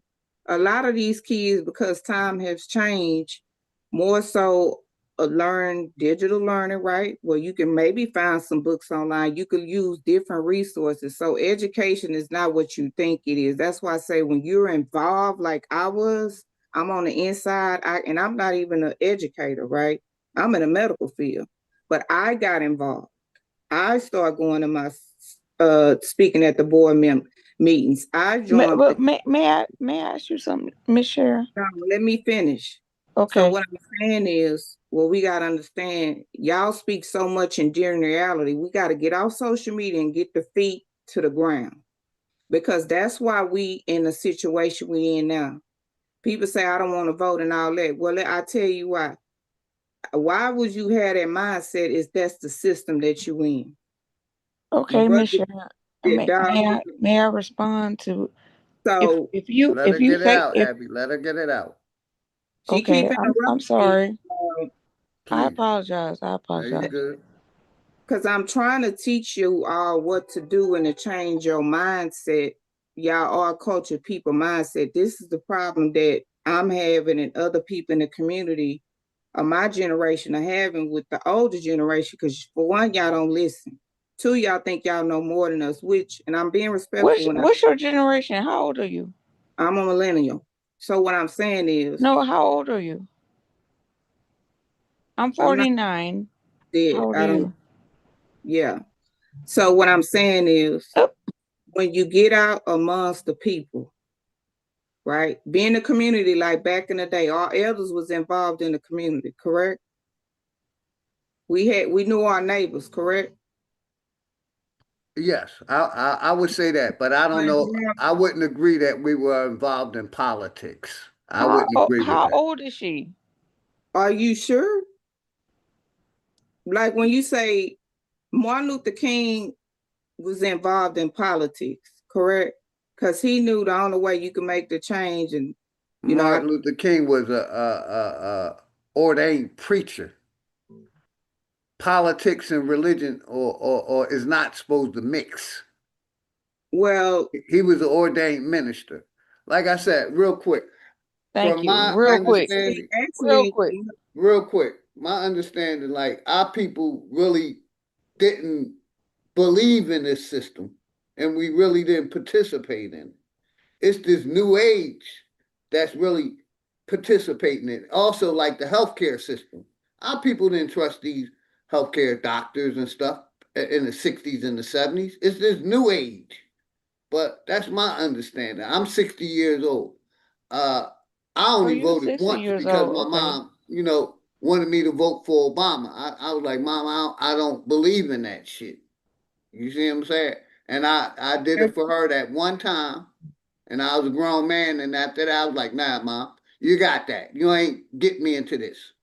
I did it too, and I But never did it again. for But what I'm saying is, go ahead, sis. Let Me her get either, it out. Miss Cheryl. Go what ahead. I'm saying is, I'm just saying, I'm not saying things cannot be changed. What we fail to realize is everything that's in black and white is written is just gonna go. I'm just sorry. So if you won't change, that's with bills, legislation. That's just like a lawyer that goes sue somebody else. They using the law. I wrote policy and procedures before. That's what we had to follow, right? Most people worked on jobs that had to follow policy and procedures. So when we say I don't participate or I don't believe in this government, well, you saw that during COVID when all the liberal states was locking people down and forcing that device in their arm, right? That strange device. Yes, Everybody ran down to the southern states because our laws, get what I'm saying? Our laws, our government doesn't suppress us and we have a little bit more freedom than other states. Like we have little more. bit, not much. Because, people love to say, my state does this and my state does that. But all the states is a part of this federal How would government. you change it? What would be your ideal of change the system? My ideal of change is to create our own and stop participating. And when y'all gonna do that? Hey, today is a good day. Why you say y'all? Like I said, I have people that we're doing it. We just ain't doing it on YouTube. But So that's y'all my solution to the problem. Stop participating. Stop giving these people your vote, your power, and create your own corporation and government and govern yourselves. And these are the people that I'm dealing with that's doing this.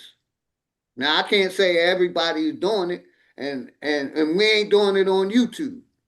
We're doing this totally separate. That's smart. I wouldn't put that out on YouTube if y'all are trying to say it. And I agree because you see it here in Texas. They saw the numbers. That's why the Democrats freaking out, because a lot of us just sitting on the couch. Either side ain't got nothing for us. We sit it out. We still. May I ask you something, Miss Cher? Are we sitting out on the couch because we don't want to do shit, or are we sitting out because our ancestors collectively gave us a word to sit your ass down and let white people handle white people business? Well, I definitely agree with the spirit of the ancestors on the rise, right? I definitely agree with that, but you're seeing that happen through a newer generation. We're not saying, oh, well, you just going to vote because somebody look like you, right? We're saying, no, you're going to have to give us something for our vote. If not, we just don't participate at all. So when you don't win, or a particular party continue to stay in because you're not doing what you're supposed to be doing for your constituents, and you can't win elections anymore because all you were worried about was stealing money in a job. And we know that is happening. All these people who look like us that's in Congress are these foreign immigrants. Now you finding out it's foreign immigrant tethers who look like us that ain't really for us. They from the Caribbean, Africa, Muslim, and all that, right? We're not going to participate. So if you haven't done for your constituents whatever you're doing now, like Jasmine Crockett, for example, you're going to lose your seat. You're going to lose your job, because that's like being on a job. If you don't do what you're supposed to do, you get fired. So things is to change. For one, term limits that needs to change. Things need to change. You cannot have no foreigners in your government. Things needs to change. If you're not doing what you're supposed to do, move out the way. And the reason I say Miss Cher, politics doesn't negate how you should participate. And I'm gonna give you a prime example. It was a brother, looked like me and you. This is what I'm saying. Get off the screens and start getting in your community and getting involved, because this is the way you're gonna make change. This is what happened back in the day with our ancestors. But we all on the screens. We don't want to deal with nobody. It's just me and my family. Then something happened like a Carmelo Anthony or Nola Wells, because y'all all disconnected. You see what happens, right? Or your politicians been sold out for pennies on the dollar. But let me just give you a scenario here. A brother that was a politician, state rep here, he saw all the schools failing in our culture communities. He said, hey, man, we came from becoming lawyers, judges, doctors, right? Accountants, right? Business owners. And you mean to tell me in a 10 to 15 year, 5 to 10, 15 year spans, the kids can't read? You got a Miss, Cashmere working at McDonald's with 5 kids. What's going on? Find out didn't have certified teachers, didn't have none of that. He, as a brother, went to all the board members. This is why I'm telling you, I don't deal with, I know eventually politics works in a certain way. He went to every board member, and someone was like, that ain't my district, I don't vote like. He said, no, you do vote as a body. You a school board. He wrote the bill. He did it to scare the board members, not knowing it was going to get taken up by both Democrat and Republicans in the state of Texas, who both voted for it, and now are low underserved schools When the state stepped in and took over, guess what? They're performing better. I saw board members steal from $2.5 billion from students. They had their friends in their pocket stealing the money. You had the people at the school district stealing money. You had the people at the administration buildings. Now, I've been to all the board meetings. I've sat down with the TEA. I sat down with the governor. I met with the people in administration. But we had to use the policy to get it changed. Let me ask you this. The law to get it changed for our students to be well educated now. So that's why I would never just say, real quick, participating in the system. No. Do you know that these politicians take oaths? Do you know that? We already know that. Okay, then they don't take an oath to the people. They take an oath to the corporation. And that's why they never do anything for the people. Like I'm standing on. Decide to change that. If y'all care voting for one party who take a Republican or Democrat, when was y'all both take oaths, even the independent. And I'm showing you across the screen how all these politicians take oaths. I'm aware of that. And it ain't to the people. I'm aware of that. I explained to you that you don't have to take an oath to any Bible. Abby, I'm showing you on the screen. I'm showing you on the screen. As a healthcare provider, I took an oath. Okay. So I'm not gonna get caught up in that because I already know about how corrupt corporations is. Look what we doing in our generation. We saying we don't want bad food no more. So guess what? When you go to the grocery store, we not buying it. Ain't we beating the corporations? Oh, Budweiser, you want to push gay, trans, LGBT? What our generation did in the younger generation. Oh, we won't buy your Budweiser no more. Huh. Oh, Target, you want Acca food? Put trans, gay, LGBT range. That's why I keep saying, what did y'all do? We taking action. This is how you bring down a corporation. We live in a capitalist society. You pull your dollars away. You sit down, you stop spending your money. That's how you make change. We don't want food dyes in our food. Okay, Robert F. Kennedy, okay, we're going to try to get the food dyes out of the food. We don't want chemicals in our food. Okay, Tyson, y'all keep getting chemicals in our food, making us sick. We're going to sue the hell out of you. We fighting right now. We suing the fast food restaurants here in Houston with all of these wetback illegals here putting different objects in the food. Y'all can look that up if you want to on Dr. Candy's website. We suing the corporation. This is how you get them. You affect their pockets. You make them bow down. You don't complain. You don't keep saying I'm getting out the system. No, you hit them you can hit your government in the pocket. What if everybody just sat down I say a whole week? Hey, we ain't going to work today. Oh, wait. Come on, y'all. We gotta we're gonna work it out. Where's the organizing? Don't talk now. Like I said, we're doing things off the line. It ain't for YouTube. You know what I mean? But my biggest thing, like I said, the medical system, yes, they do take oaths. I'm in a medical system. And look what that oath did to our people. They pushed COVID-19. But real quick, sister, like I said, over here, I'm still for non-participation. You know, you're saying right. Let me just ask you this. You for non-participation. I'm in a medical field. If you get sick from COVID, you want me to save you, don't you? No, ma'am. So you want to die? I'll take herbal remedies before I trust a physician or a nurse or a doctor. I'll look up herbal remedies. And that's my choice. Okay, I do that as well. But then, so don't act like I have to depend on y'all to save my life. I can save my own life through research. You're not a medical profession, so no, you can't. And I'm not trying to be, but I am a professional in my own health. Okay, so if you stop breathing, they can't tell me what to put in my body and when to put on my body. That's my choice. Stop breathing and you need CPR. You rather die? Yes, ma'am. Do you got a DNR? You got to do not resuscitation? Yes, ma'am. Hold on a sec. Let me share this with you. You have do not resuscitation. Let me share this with you. My mom. Be more educated, man. This is why we doing the education because it's not there. It's all emotions. education system is. I believe in herbs. I believe in all of that. I got hurt. I know how to heal I've been my letting body. you talk, sis. Hold on. I've been letting you talk. I'm gonna give you an example. My mom lived to be 93 years old.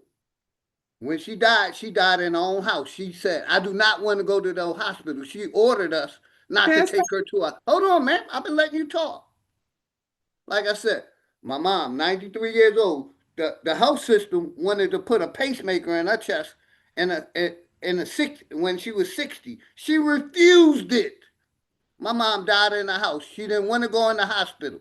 And I'm the same way. If I get hurt, don't give me blood. Don't revive me. Don't put no pacemaker in my heart. Let me die. That's my choice. You got and that that's wrote not down? ignorance. That's the choice that I have to make. So and why I got that shit on my will. No, do you have your paperwork that says do not resuscitate? Yes, ma'am. Do not give me blood. You have your DNR paperwork? Yes, ma'am. Do you have your paperwork? I'd like hold to on. chime Do in. you have your paperwork? Because see, this is what I'm Chime saying. in on this. I'd like to have chime in paperwork. on this. I have Okay, well, a you may living want to have will. your paperwork. I'd like to And chime in my on mother this. didn't need no paperwork. She refused to have them And you can do cut that. on her. And that's I'd like my to chime choice in too. on this But go ahead, sister. I'm gonna because let you talk. But I had miseducation is our problem too, because we've been miseducated through this system. I would love to chime in on this And a lot because of hold on, Abby. And a lot of it okay. is ignorance, and a lot of it is our ancestors passing down bullshit, and I that's why agree. we stuck in bullshit. I agree. Because we never challenged this system. But go ahead, I'm gonna let you Exactly, go. brother. And that's all I'm telling you. I would like to chime in on this. Challenge the system. What we're doing, I we're would like to chime being in on this because Can we Abby, finish? I got you, Abby. Let her get it out, and we're 93-year-old gonna pass the person. mic around. Zoom users want to talk too, so give her a second. I We're had gonna a pass the mic. 93-year-old person. Can you mute her, brother? Big Go ahead, dog. Abby. Please, Don't mute me. Your comment. Go ahead, sister. You had a Okay. right, like you said, to I would like to refuse. chime in on this Can because you I wait? had a 93-year-old person that did have a Abby, 1 DNR. second, sister. I Can you got you. I'm wait, gonna let you lady? chime in. I'm gonna let everybody chime in. Let your See, sister that's what I'm finish, saying. They please. talk too much. But anyway, I got Big, you, Abby. Hold I on. didn't talk too much. I what got I'm you, Abby. I was on I'm mute. muting I everybody. was on I'm mute muting for like everybody. I'm muting everybody. Unmute your mic, share. No, I got you. Everybody take a deep breath. I got you, Abby. Let her get it out, and then we're gonna finish. Go ahead, sis. No, I hear everything you saying, Big Dog Philly. I'm the same way. If I can use some natural herbally, and I'm in the medical field, because I know the side effects and all that with medication, right? I'm just saying something lethal happened to you, and you do have a right to refuse, right? I had a family member, they said he had cancer. He'd start just drinking aloe vera. He wasn't gonna let them operate and do surgery on him. My grandfather was in a predicament. They wanted to start doing dialysis. I said no. He's at the end of life. He's 86 years old. He has cancer everywhere. I know y'all trying to run up a medical bill, right? I advocated all the time for my clients, all the time, because everything is 50-50. Now, have we saved lives? Yeah. Somebody coming there with a car accident. We got to do surgery. They stop breathing. I done had to pump on people's chest to get them back there. It saved lives. It saved my father's life, even though his ignorant behind, you was going to be out of here. But then you have to do the lifestyle changes to make yourself better. And some stuff, I'm gonna just be honest, we can't get away from because it's genetics, right? Or what we've been exposed to in the air, the food, the water, which is why we pushing for better food, air, and water, right? We're putting a pressure on these corporations. And I agree, Big Dog Philly, like I'm saying, there was no education. That's why we're trying to start the education. But I appreciate you for admitting it. But I just don't want somebody jump on your chest or give you blood, and you need to get your do not resuscitation paperwork, and then that you don't want to receive blood, that you don't want to receive your organs, because I'm just telling you how these people in the medical. I said, I learned that from my mother, 93 years old. She did not take it, and that's who I followed my pattern from. Like I said, I did the necessary paperwork, got a living will, all that in my living will. Oh no, I'm just saying, if something was to happen like that to you and your heart stopped, they gonna ask, say your wife or somebody call the police, because people think different when it happens. Let me just tell you, they'll be like, I'm gonna honor your wish, but she gotta understand that, hey, he's do not resuscitate. This is his paperwork, right? And we can't give him no life-saving treatment. Just get your paperwork together. That's what I keep having people, because we are taught to save lives. So if we don't have nothing, right, to validate, not to trying to give you life-saving Hey, can measures, I speak now? have your, you Give her got a your second, paperwork. Abby. Take a deep breath, sis. Got you. You got your so that's what I want to end on, Brother Big. Just the paperwork, but I like the education part. Want to learn, do better. I appreciate you, because a lot of these elders, they don't get it. They I'm gonna tell you, Go ahead, Abby. my girlfriend, her father was 93 years old. He had a DNR. Do you know they broke in his house, resuscitated him, put him back in the hospital? So we had to sign new paperwork for another DNR because he was like, "What you doing?" So I well, don't man, understand what you're he should have saying, had. Miss. Did he live by himself? It doesn't always work that way. So listen, let me educate you. So if No, he had you a ain't got to educate me. if he had a DNR, no, you just He said he had did. time. Listen, learn the law. Okay, I'm just telling you. If it ever happened to you or somebody else, even Big Dog Philly, this is what you do. Because I'm telling you, if he live by himself, right? What they do, you can put your DNR paperwork, no blood products, no life, and you put that outside on your door, your gate, or whatever. It's a form you could put biggest day. If somebody ever, and they're gonna read that, right? To So say, you know what, Miss Sharon? okay, Thank you for saying that, because yeah, go look it up. when because I did look it up, and Mhm. he did not have that on his door. So There you they go.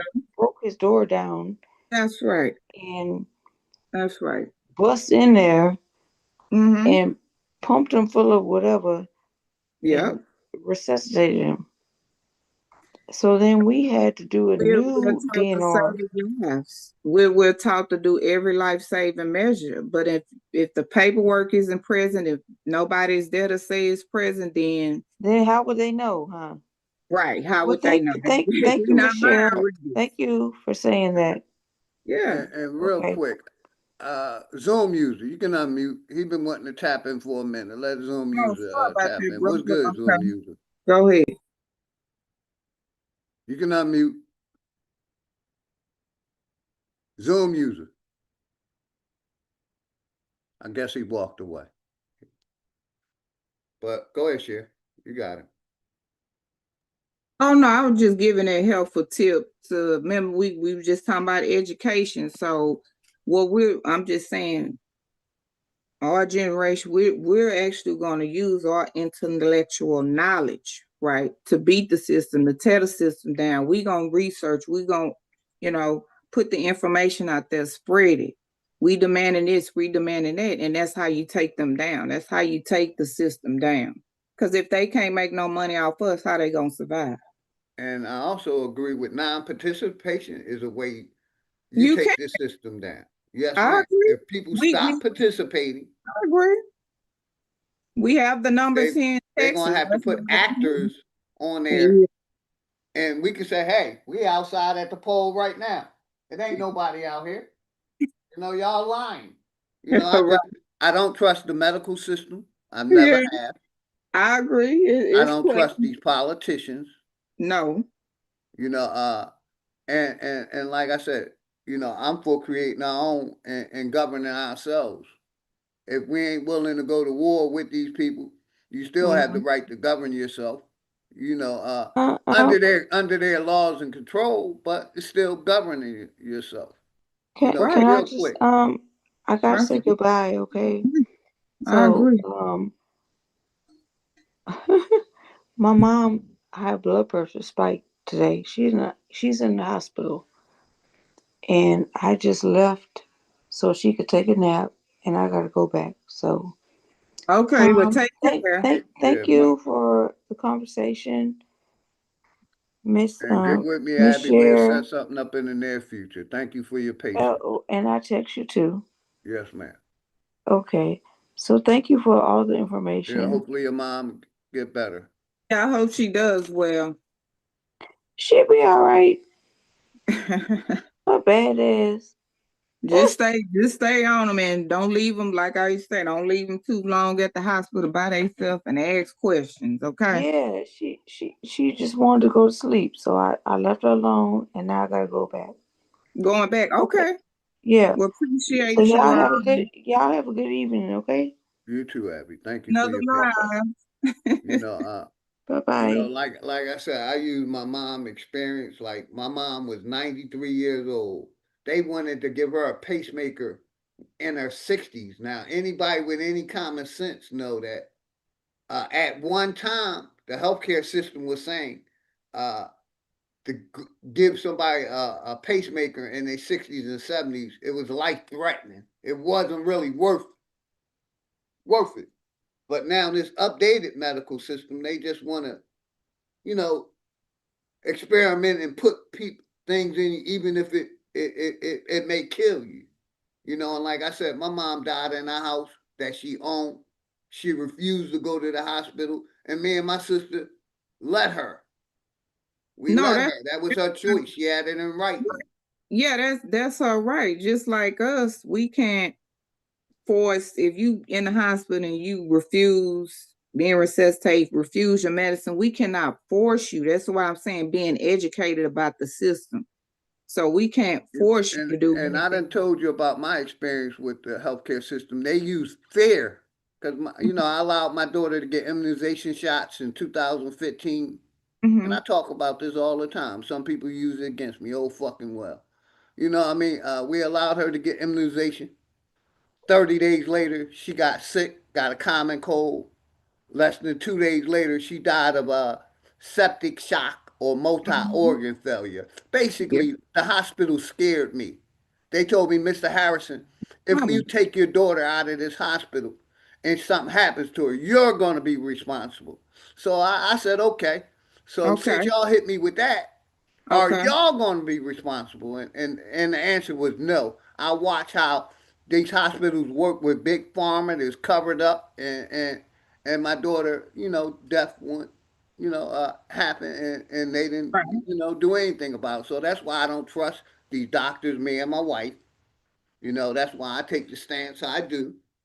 COVID-19 showed the world that they didn't care about us. And that's correct.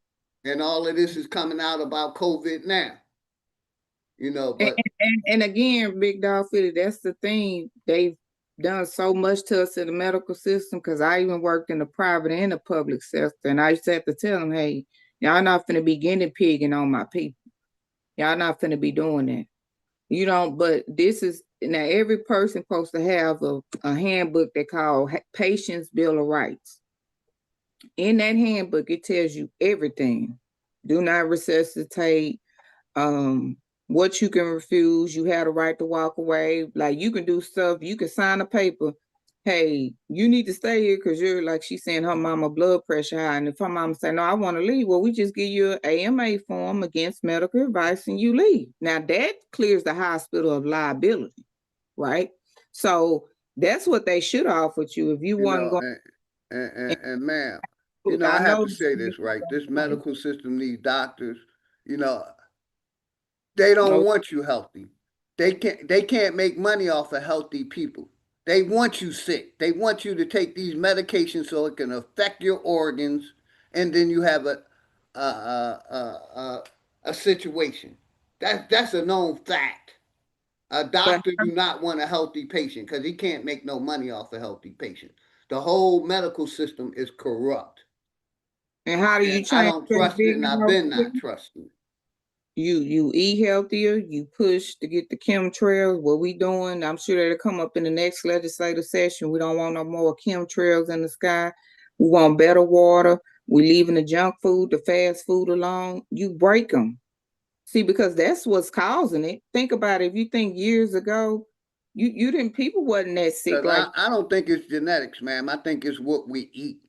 And no, they've that's been what saying, because they tried to hit me and my wife with, you know, it was in our genes, but no, it was what y'all put in her. That immunization shot killed my daughter. Oh, The side no. effects of that. So, like I Right, said, that's I not just don't trust the healthcare system right. like I don't trust these politicians. Me, myself, like I said, I'd rather, if I get in a car accident, let me die. I'm 60 years old. I had a good life. Absolutely. And I've been ready to go. You Right. know, And see, I prayed to God to take my life and spare my daughters. And that was a while ago. That was 15 years ago.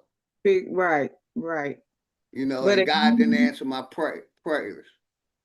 You but know, it's life is life. Unfortunately, it's the situation she came up for. But what I'm saying is, when we experience that type of trauma, which that's why I say we just a little different, because if I'm going to experience that trauma, I'm going to keep fighting my hardest to warn parents about not getting your kids vaccinated. that's what I've been doing for years. Yeah, I I'm will get a part of groups. They anti-vaccination, got, anti-jab, period.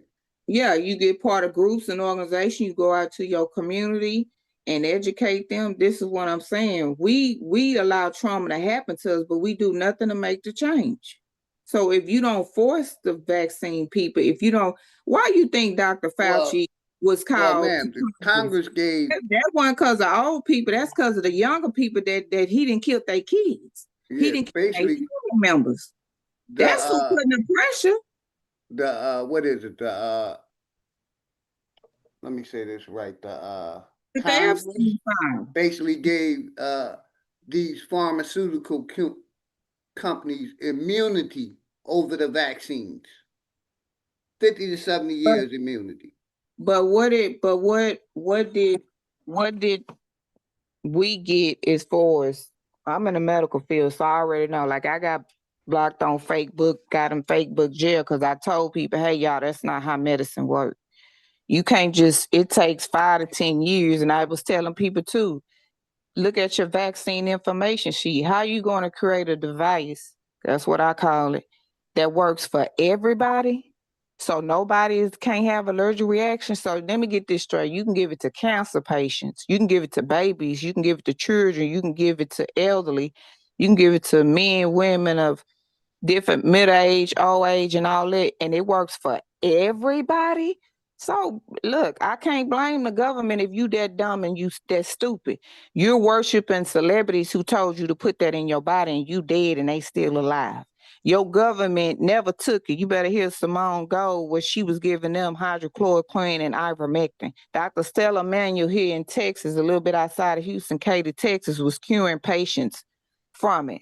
So they got an old saying, what ignorance of the law is no excuse for not knowing the law. When are we going to see our generation? We're just a little bit more educated. We're going to ask a little bit more questions. Now, let me wait on that. Let me get a second or third opinion. Let me do a little bit more research before I do that. The older generation, oh, I'm just doing it because I've been told to do it. Same with voting. I don't think people should vote. Period. I think it should go back to, if you own a business, you take a civics test, do like the people who get their naturalization citizenship, where you learn about civics, you learn about then I think you should be able to vote. Because look at our communities. They have voted literally for their demise. We dealing with now, got to go to event now on gentrification.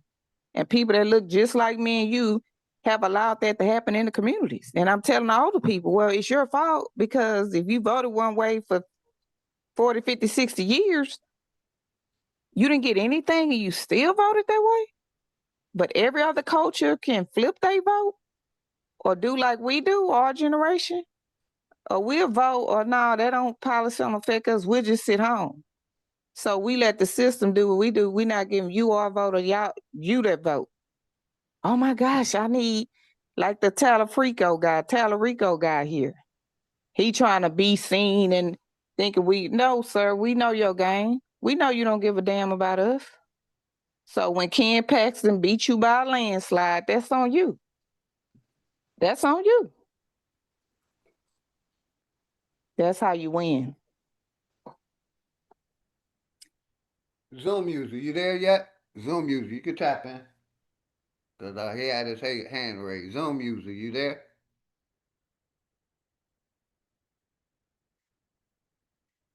Zoom user.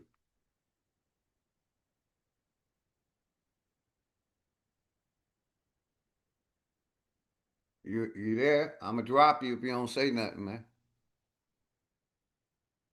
Got you.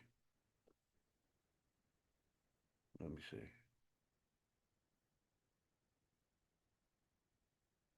I'm going to put you in the back.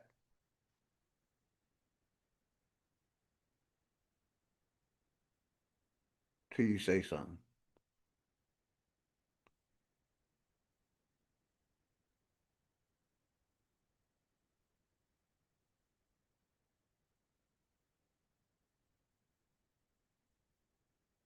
Let me see if you're in the back. Or did I get rid of him? Damn, I might have kicked them all the way out. But yeah, I appreciate you coming up. The topic was, does Black Lives Matter in the judicial system? I played a couple videos showing that how certain people, young 18-year-old guy doing 100 miles an hour and killed two people and fatally injured another one, and they gave him 6 months probation. And that's what this judicial system is. Corrupt. Yep. Let me shout out the chat real quick. My brother Najee Skates, good seeing you, man. Much love and respect. Flat motherfucking power. Casino, old dude, Joe Moore, Smurdy. Who else came through? The sister, Cher, Call Me B, JJ the Enlightened One, Sharon Walker, Casino, Cross the Bridge. What's good, Cross the Bridge? My brother Nasir, Abby, Smashing Idol, Poison Puppet. My cousin, Your Highness, Maybach, Tanya Renee, T. Cortez, my nigga Key Norfolk, Boot Camp, and YS Millennium. You know what I mean? Like I said, I don't trust these doctors. I don't trust the medical system. And I definitely don't trust these politicians. And basically what I was doing, much love and respect, Joe Moore. Thank you, brother. What I was showing earlier was, I just, us participating in that judicial system, it's just, I think non-participation. Like I said, I'm showing across the screen, them people take oaths. And I don't care, you can say it's on a pack of noun laters. They still take an oath. But most of them are on religious books, religious stuff. I'm gonna go back because, like I said, we can see through these people taking these oaths that it ain't for the people. I would never join because I'm not putting my hand on no Bible, Quran, or any religious book. Let me see. Trying to go back to all the images. So let me go back. Where is it at? Go back one more. One more. Where is it at? Politicians take oaths. Like I said, I don't trust them. And what I'm showing here is all these people, they're taking the oath Abby like to say they don't have to take it on a religious document. I'm showing how most of it is on a religious book.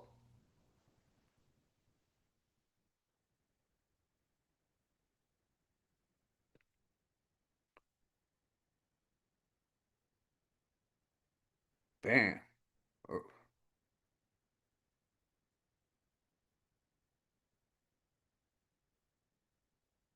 Politicians turn to historical Bibles as they take oaths.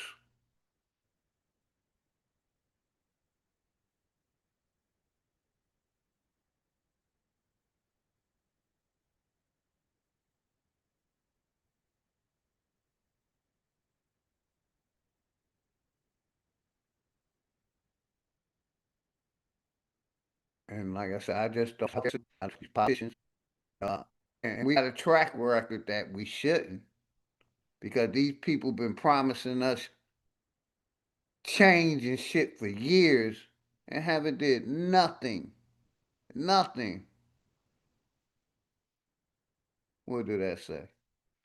Oaths cannot be taken in the name of deities.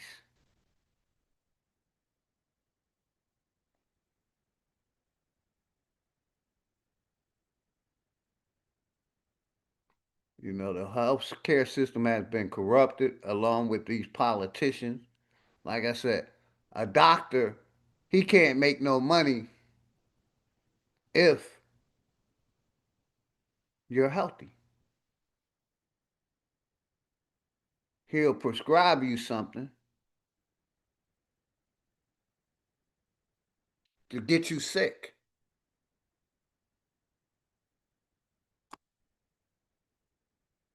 You know, and their oath is to the corporation and not to the people. But like I said, I want to get back to the main topic. You know, how the judicial system, how these people are killing black people and getting away with it. And getting away with it. Personal loan when someone is drowning in debt. You know, and that was my main topic of today's video. 97% of app. You know how, let's see. And I was showing the case, where's it at?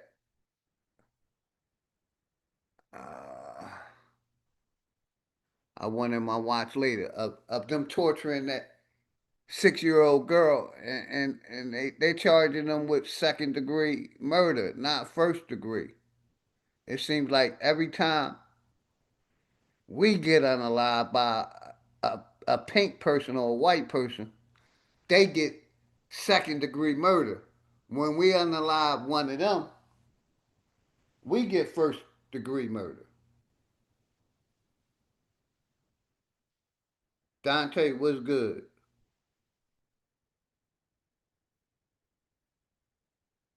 And like I said, I got respect for Cher and what she's doing in the community. I just think, you know, non-participation.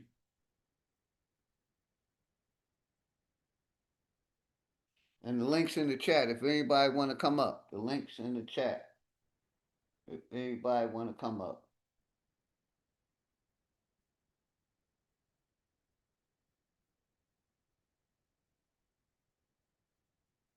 You know, but I did want to go back to that. Let me find that case where you know, they tortured that 6-year-old, 7-year-old girl and basically got away with it, man. They gonna charge them with second-degree murder and a bunch of other stuff, and they got away with it, man. Like I said, 3 cases. The white girl stabbing her boyfriend, unaliving her. She got 6 months. The other case where the white lady shot her husband, she got off very little time. The third video, these 3 white women torturing this girl, and they talk about giving them second-degree murder charges. So my question is, do Black Lives matter? And my other question is, should we hold on to black? Because some of our people want to hold on to black. Like when they can kill you and get the minimum charges if you're black or African American. That's all I wanted to show today. Raymond Ram Rising, man. Much love and respect to you and the family, man. Flat motherfucking power, man.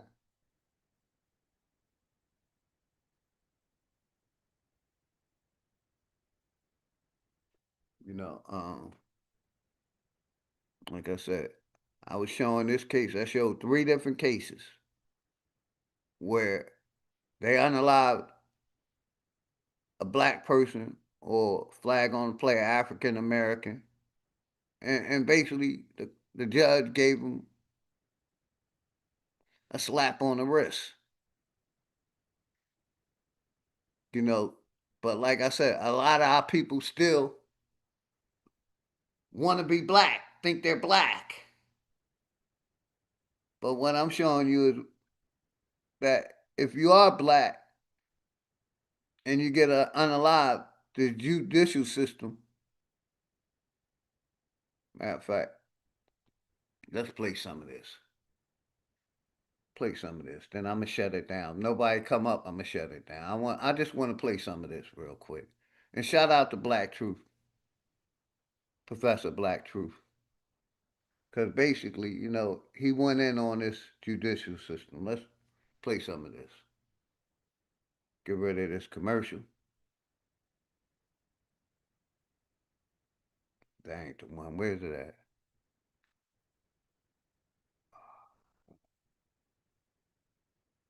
Give me a second, y'all. I gotta find that video I want to play again. Talking about the corruptness of this system, this judicial system.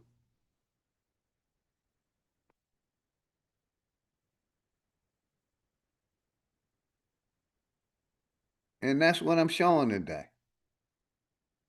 I'm showing reasons why I don't participate. And I'm going to continue telling people don't participate. The hell I do with that video? I just want to play like 10 minutes of it and then shut it down. But the link's in the chat if anybody want to come up.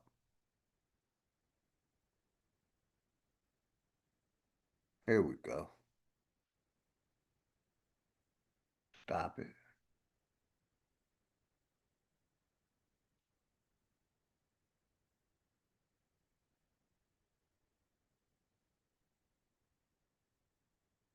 Shut the cats. I want that.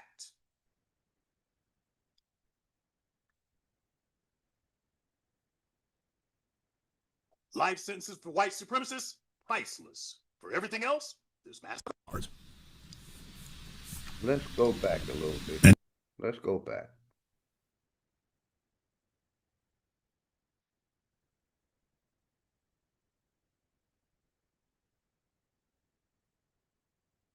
Exposing the system of injustices. Let's go.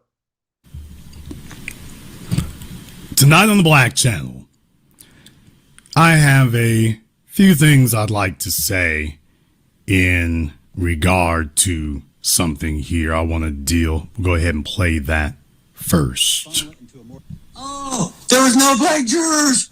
You know why? Because you can't be unbiased, you dumb If you answer the question, I can't send a black man to jail because he's black, you're not getting on the jury. You're so unintelligent, you can't even fill out a form correctly. You don't even know who your daddy is because 78% of you don't have your father in the home anymore. You got baby mamas running around with 8 kids so they can get EBT cards to feed you all. You think I'm being racist? No, I'm being real. Because they ain't only black people. White people do the same. I'll call them out just as hard as I'll call you out. Anybody who doesn't work, who wants free government handouts, who wants to live in a socialistic society, move to Russia. And normally, I don't normally attack people like this, but I have been cooped up and caged up and this anger, and this is something I'm trying to work on. I need to develop it and funnel it into a more constructive way. But tonight is the one time I'm going to allow myself. Empress It's okay. Goddess, namaste. Much love and respect. I almost didn't see you in the chat, sis. Hopefully you're having a good day, you and the family. Much love and respect. Tonight I'm going to allow myself to say what I really want to say. Because most of the time I don't say what I want to say because it's not correct. Just because you think something doesn't mean you believe it. Doesn't make it right. Doesn't make it wrong. Doesn't make it a fact. Well, I certainly want you to say everything that you're thinking, because I want you to tell the world exactly who you really are and exactly what it was that really influenced your son. So, no, by all means, I want you to continue talking like that. But I'm going to come back to that here in just a little bit, though, folks. I'm going to come back to it in a little bit. I'm going to come back to it in a little bit and have a discussion with you all about what the old people used to call growing them for the grave. So I'm going to come back and have a discussion about that here in just a few moments. But before I do, let's go ahead and catch up on a few things here first. First of all, I would like to go into about some events from earlier this week. We're going to get into that real quickly here. So I'm going to be moving kind of fast here at the beginning because I want to try to run through this as much as I quickly can here. First of all, thank you to everyone, and I do mean everybody who helped last week here. We've had a barn burner of a week. We have been rattling the cages. We have been demanding action. We have been doing that. And so we got some responses, particularly in the case of Jeffrey Tyler Kinzer, who shot up those black people's house there in Leesburg, Georgia. And definitely, I'm very thankful to everyone here who contributed and were a part of that. I did get in touch with the attorneys and the family. I did get in touch with them here earlier this week. They did release a statement about that. So, like I say, that part went very well there. As always, I want to thank all of you for your part in it. So let me go ahead and touch on a few things here first, because I also have folks who reached out to some of the district attorneys, and I got your emails. I looked over those. That's wonderful. There's a few things I'd like to touch on here first. Folks, let me be clear about a few things here. When we are doing what we do here, and we are pursuing justice and you're contacting agencies and things, that is not the time to sit up and start showing out. It's not the time to have emotional tantrums or outbursts. I thank you and I'm grateful for your help in reaching out in these things. But you can't contact the district attorney's office saying, and I quote, "What the F were y'all doing letting him off with a misdemeanor? Is y'all stupid MF bastards trying to get him off?" No. I understand some of you may be high strung. I understand that some of you may be emotional.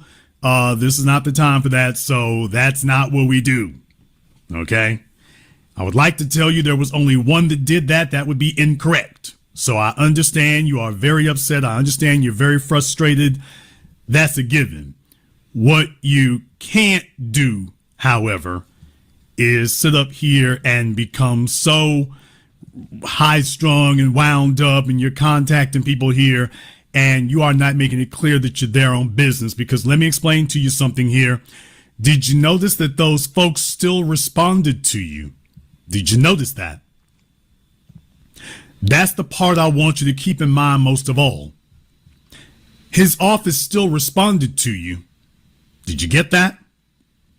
Please understand, the white supremacists are not the least bit worried or concerned or terrified of yet another outburst, because that's the tactics of harmless people. Harmless people. See, so many of you were raised, let me talk to you for a moment here. You were raised to be harmless. Harmless people start yelling invectives and start cursing and screaming because that's you like a baby venting. You're not there to get information that you can use. You're there to vent. White supremacy, that's what they're okay with that. Because you see, in the civil rights generation, they were okay with folks venting because steam is something that you let off and then you're done with it. Being in that ultra heightened state of hostility, that's very, very hard to maintain. It's like flexing a muscle. However, when you have made a decision that this is the direction you're going to go in, well, you see, it doesn't act that way. Power does not sit up here and start acting like the local hood rat. So when you contact these folks on our behalf about these issues, it is mandatory. It's not optional. It is mandatory that you simply contact them exactly the way you were told to. So I don't want to castigate that for too long, but for those of you, I mean, you can't blame this on the old folk anymore. So for a lot of you here, if you're going to get involved in this, it is essential that you make sure that you maintain your composure. You're not scaring anybody. You're not doing anything other than making it look like you are weak and powerless. And that's not who we are. Not at all. Case in point, I don't want anybody else doing this, contacting any of these people on account of anything I say or anything that we say. I don't want anyone doing that under these circumstances because you don't represent us well. It's mandatory that you represent us well. You have to represent us well because you see, understand, some of y'all, that's kind of agent behavior. What? For some of you, when you act like that, please understand, to me, that kind of strikes me as Fed behavior. That kind of strikes me as agent behavior when you do things like that. Because you see, next thing you know, when I make my move, the district attorneys and whatnot will immediately go running to the TV stations and say, take a look. Wow, we were getting threatening letters and threatening emails and hostile. Take a look at that. This is why we had to do this, because they can look at all these hostile emails. So when you start acting out like that, that starts to make me think, I think we found a Fed. I think we found an agent. When you start doing stuff like that. So just please understand, if you don't want people to suspect it, do I smell Fed on you? Do I smell agent on you? When you start acting like an agent provocateur, when you start doing that, when you know that it is uncalled for and counterproductive, what we start thinking is, we just like the old days, we found an agent. We found an agent. So it's essential that we separate and distance ourselves from that because we know how that gets used against the group and more importantly against the movement. So for those of you who are going to participate in these things, it's essential that you don't do that because if you do, please understand we're going to have to assume that it's some agent going on. You know full well that that's not called for, and you also know that that's counterproductive. So when that happens, I'm going to be like, okay, I think I smell agent. I think I smell Fed. I think I smell Fed on you. Because we need help, but that's not the kind of help we need. Sounds like you're working for the other team.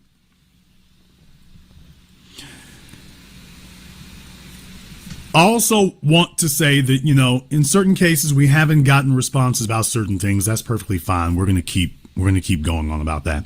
We're going to keep hammering on that because this is not a sprint, it's a marathon. So we're going to continue doing that. But I do want to take a moment to discuss something else here. As you all know, it is my long-standing practice that there are only certain circumstances under which I pursue these things. I don't just jump up and sit up here and say, okay, there's some folk over here that something happened to. Let me see what I can do to help. The first thing I want to do is make contact with people. I want to make contact with people. I want to talk to them. I want to see where their heads are at. I want to see what their agenda is. I want to see what they want to do about it. And I want to see if we're all on the same page about what should be done. But brothers and sisters from around the world, and I'm going to say this next part as respectfully as I can, I need you all to understand that even though in the greater scheme of things, I am a rather moderate individual, I'm a rather moderate individual in that case. I want you all to understand exactly how that happens here. I want you to understand where that goes, because in a lot of these cases here, the reason why a lot of things that you would think would happen here doesn't happen is because folks are not on the same page with us. That's been a constant issue here. A lot of them are not on the same page with us. Even though I am a rather mild individual, I'm not some radical out there in the streets yelling about this and that and crack of this and crack of that and all this nonsense.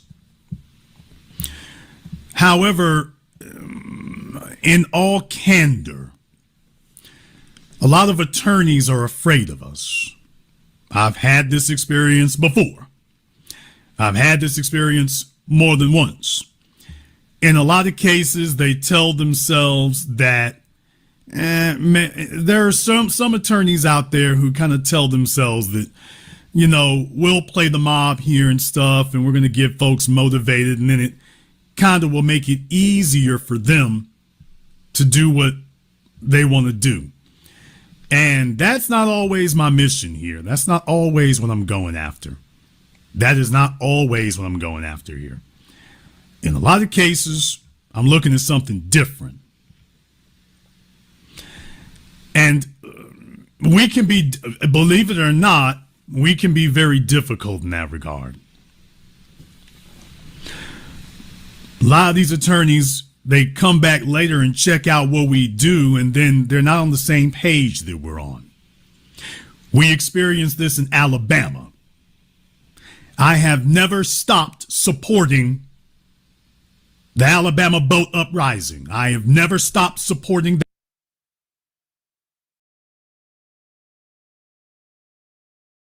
Hey, I want to thank everybody that came through, you know, exposing the system of injustice. That's what we did today. I thought the brother was going to go into it more, but he did. So I'm going to shut this down. We're going to play a song in closing. I just wanted to thank everybody that came through, man. I appreciate everybody's support. We're going to close this out, and I'll be back. We're going to close it out with Hood Politics Part 4, man. Hopefully everybody good today. If nobody told y'all they love you, OG and his family love y'all, man. Power to the motherfucking people. I will be back. Let's close out with this. Let's go.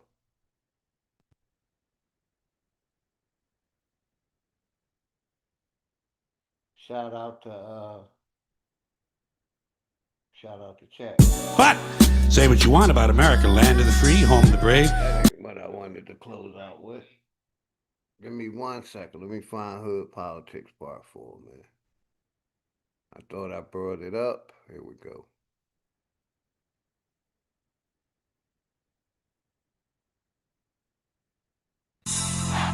You are now entering The Love Palace, with the goddess.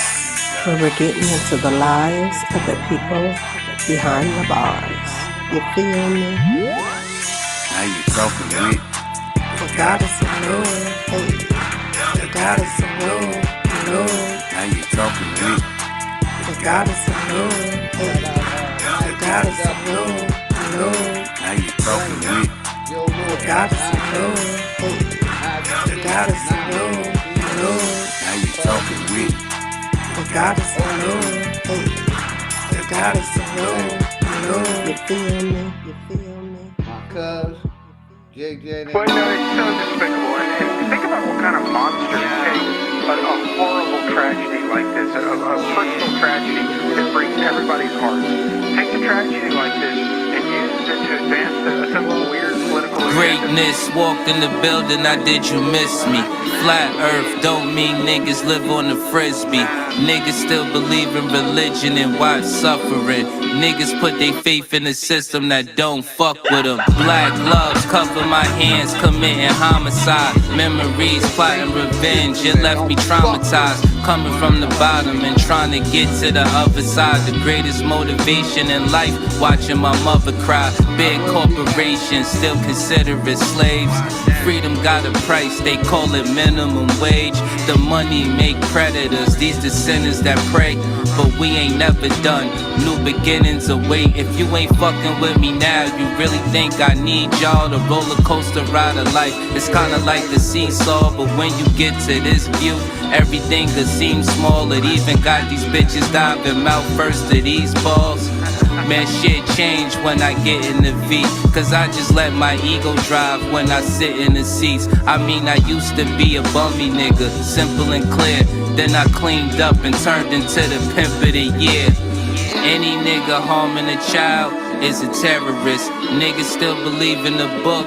Need a therapist, you fly, but you catching the bus. This shit embarrassing. Quick to say you stacking them bucks, this shit hilarious. Niggas thought homie was soft, but he a block nigga. Quiet ones always let off, you gotta watch niggas. Legend is 12 was thirsty and tried to stop niggas. Same cat, him and his mans turned into cop killers. Authorities say the suspect, I'll be back tomorrow, age y'all. 35, Everybody have a deliberately good lured evening. the officers to his home with a 911 call, waiting for them, armed with an AR-15 assault rifle. Hey yo, the chosen one, light skinned nigga, yeah, the golden one. Father to the fire with this shit, I control the sun. Niggas did the double cross thing, got his ball sling, put the barrel under his chin and made his thoughts ring. But fuck the government, the way that it stands. Every branch attached to it, all the way to Japan. I hope niggas break from it any way that you can. It only take a few steps to walk away from the plan. Shit, I hope niggas wake up, learn we gotta win. School shooting made the news, they turning into a trend. They wanna keep you dumb and blind. Voting for your favorite crooks, always for the lesser evil, never for the greater good. Can't sleep, one eye open like a cyclops. Can't believe none of they truth, this shit is psyops. The sunset and sunrise, good mornings turn to goodbyes. Meeting at the funeral service, that's when the love dies. Father kills 2-year-old, now that's a monster. Woman shot her husband on live, he need a doctor. Homie didn't make it, of course, see that's that girl lost. She did that in front of their kids, and the world saw. It's been a few years in this world, been on some crazy shit. Desensitized the mind, they made this shit exist. I'm just trying to tell you the truth, that's the way it is. Hood Politics Part 4, my name Dangerous. And shout out all the sponsors, each and every one of y'all, man. Y'all have a good evening. Stay safe, stay dangerous, man.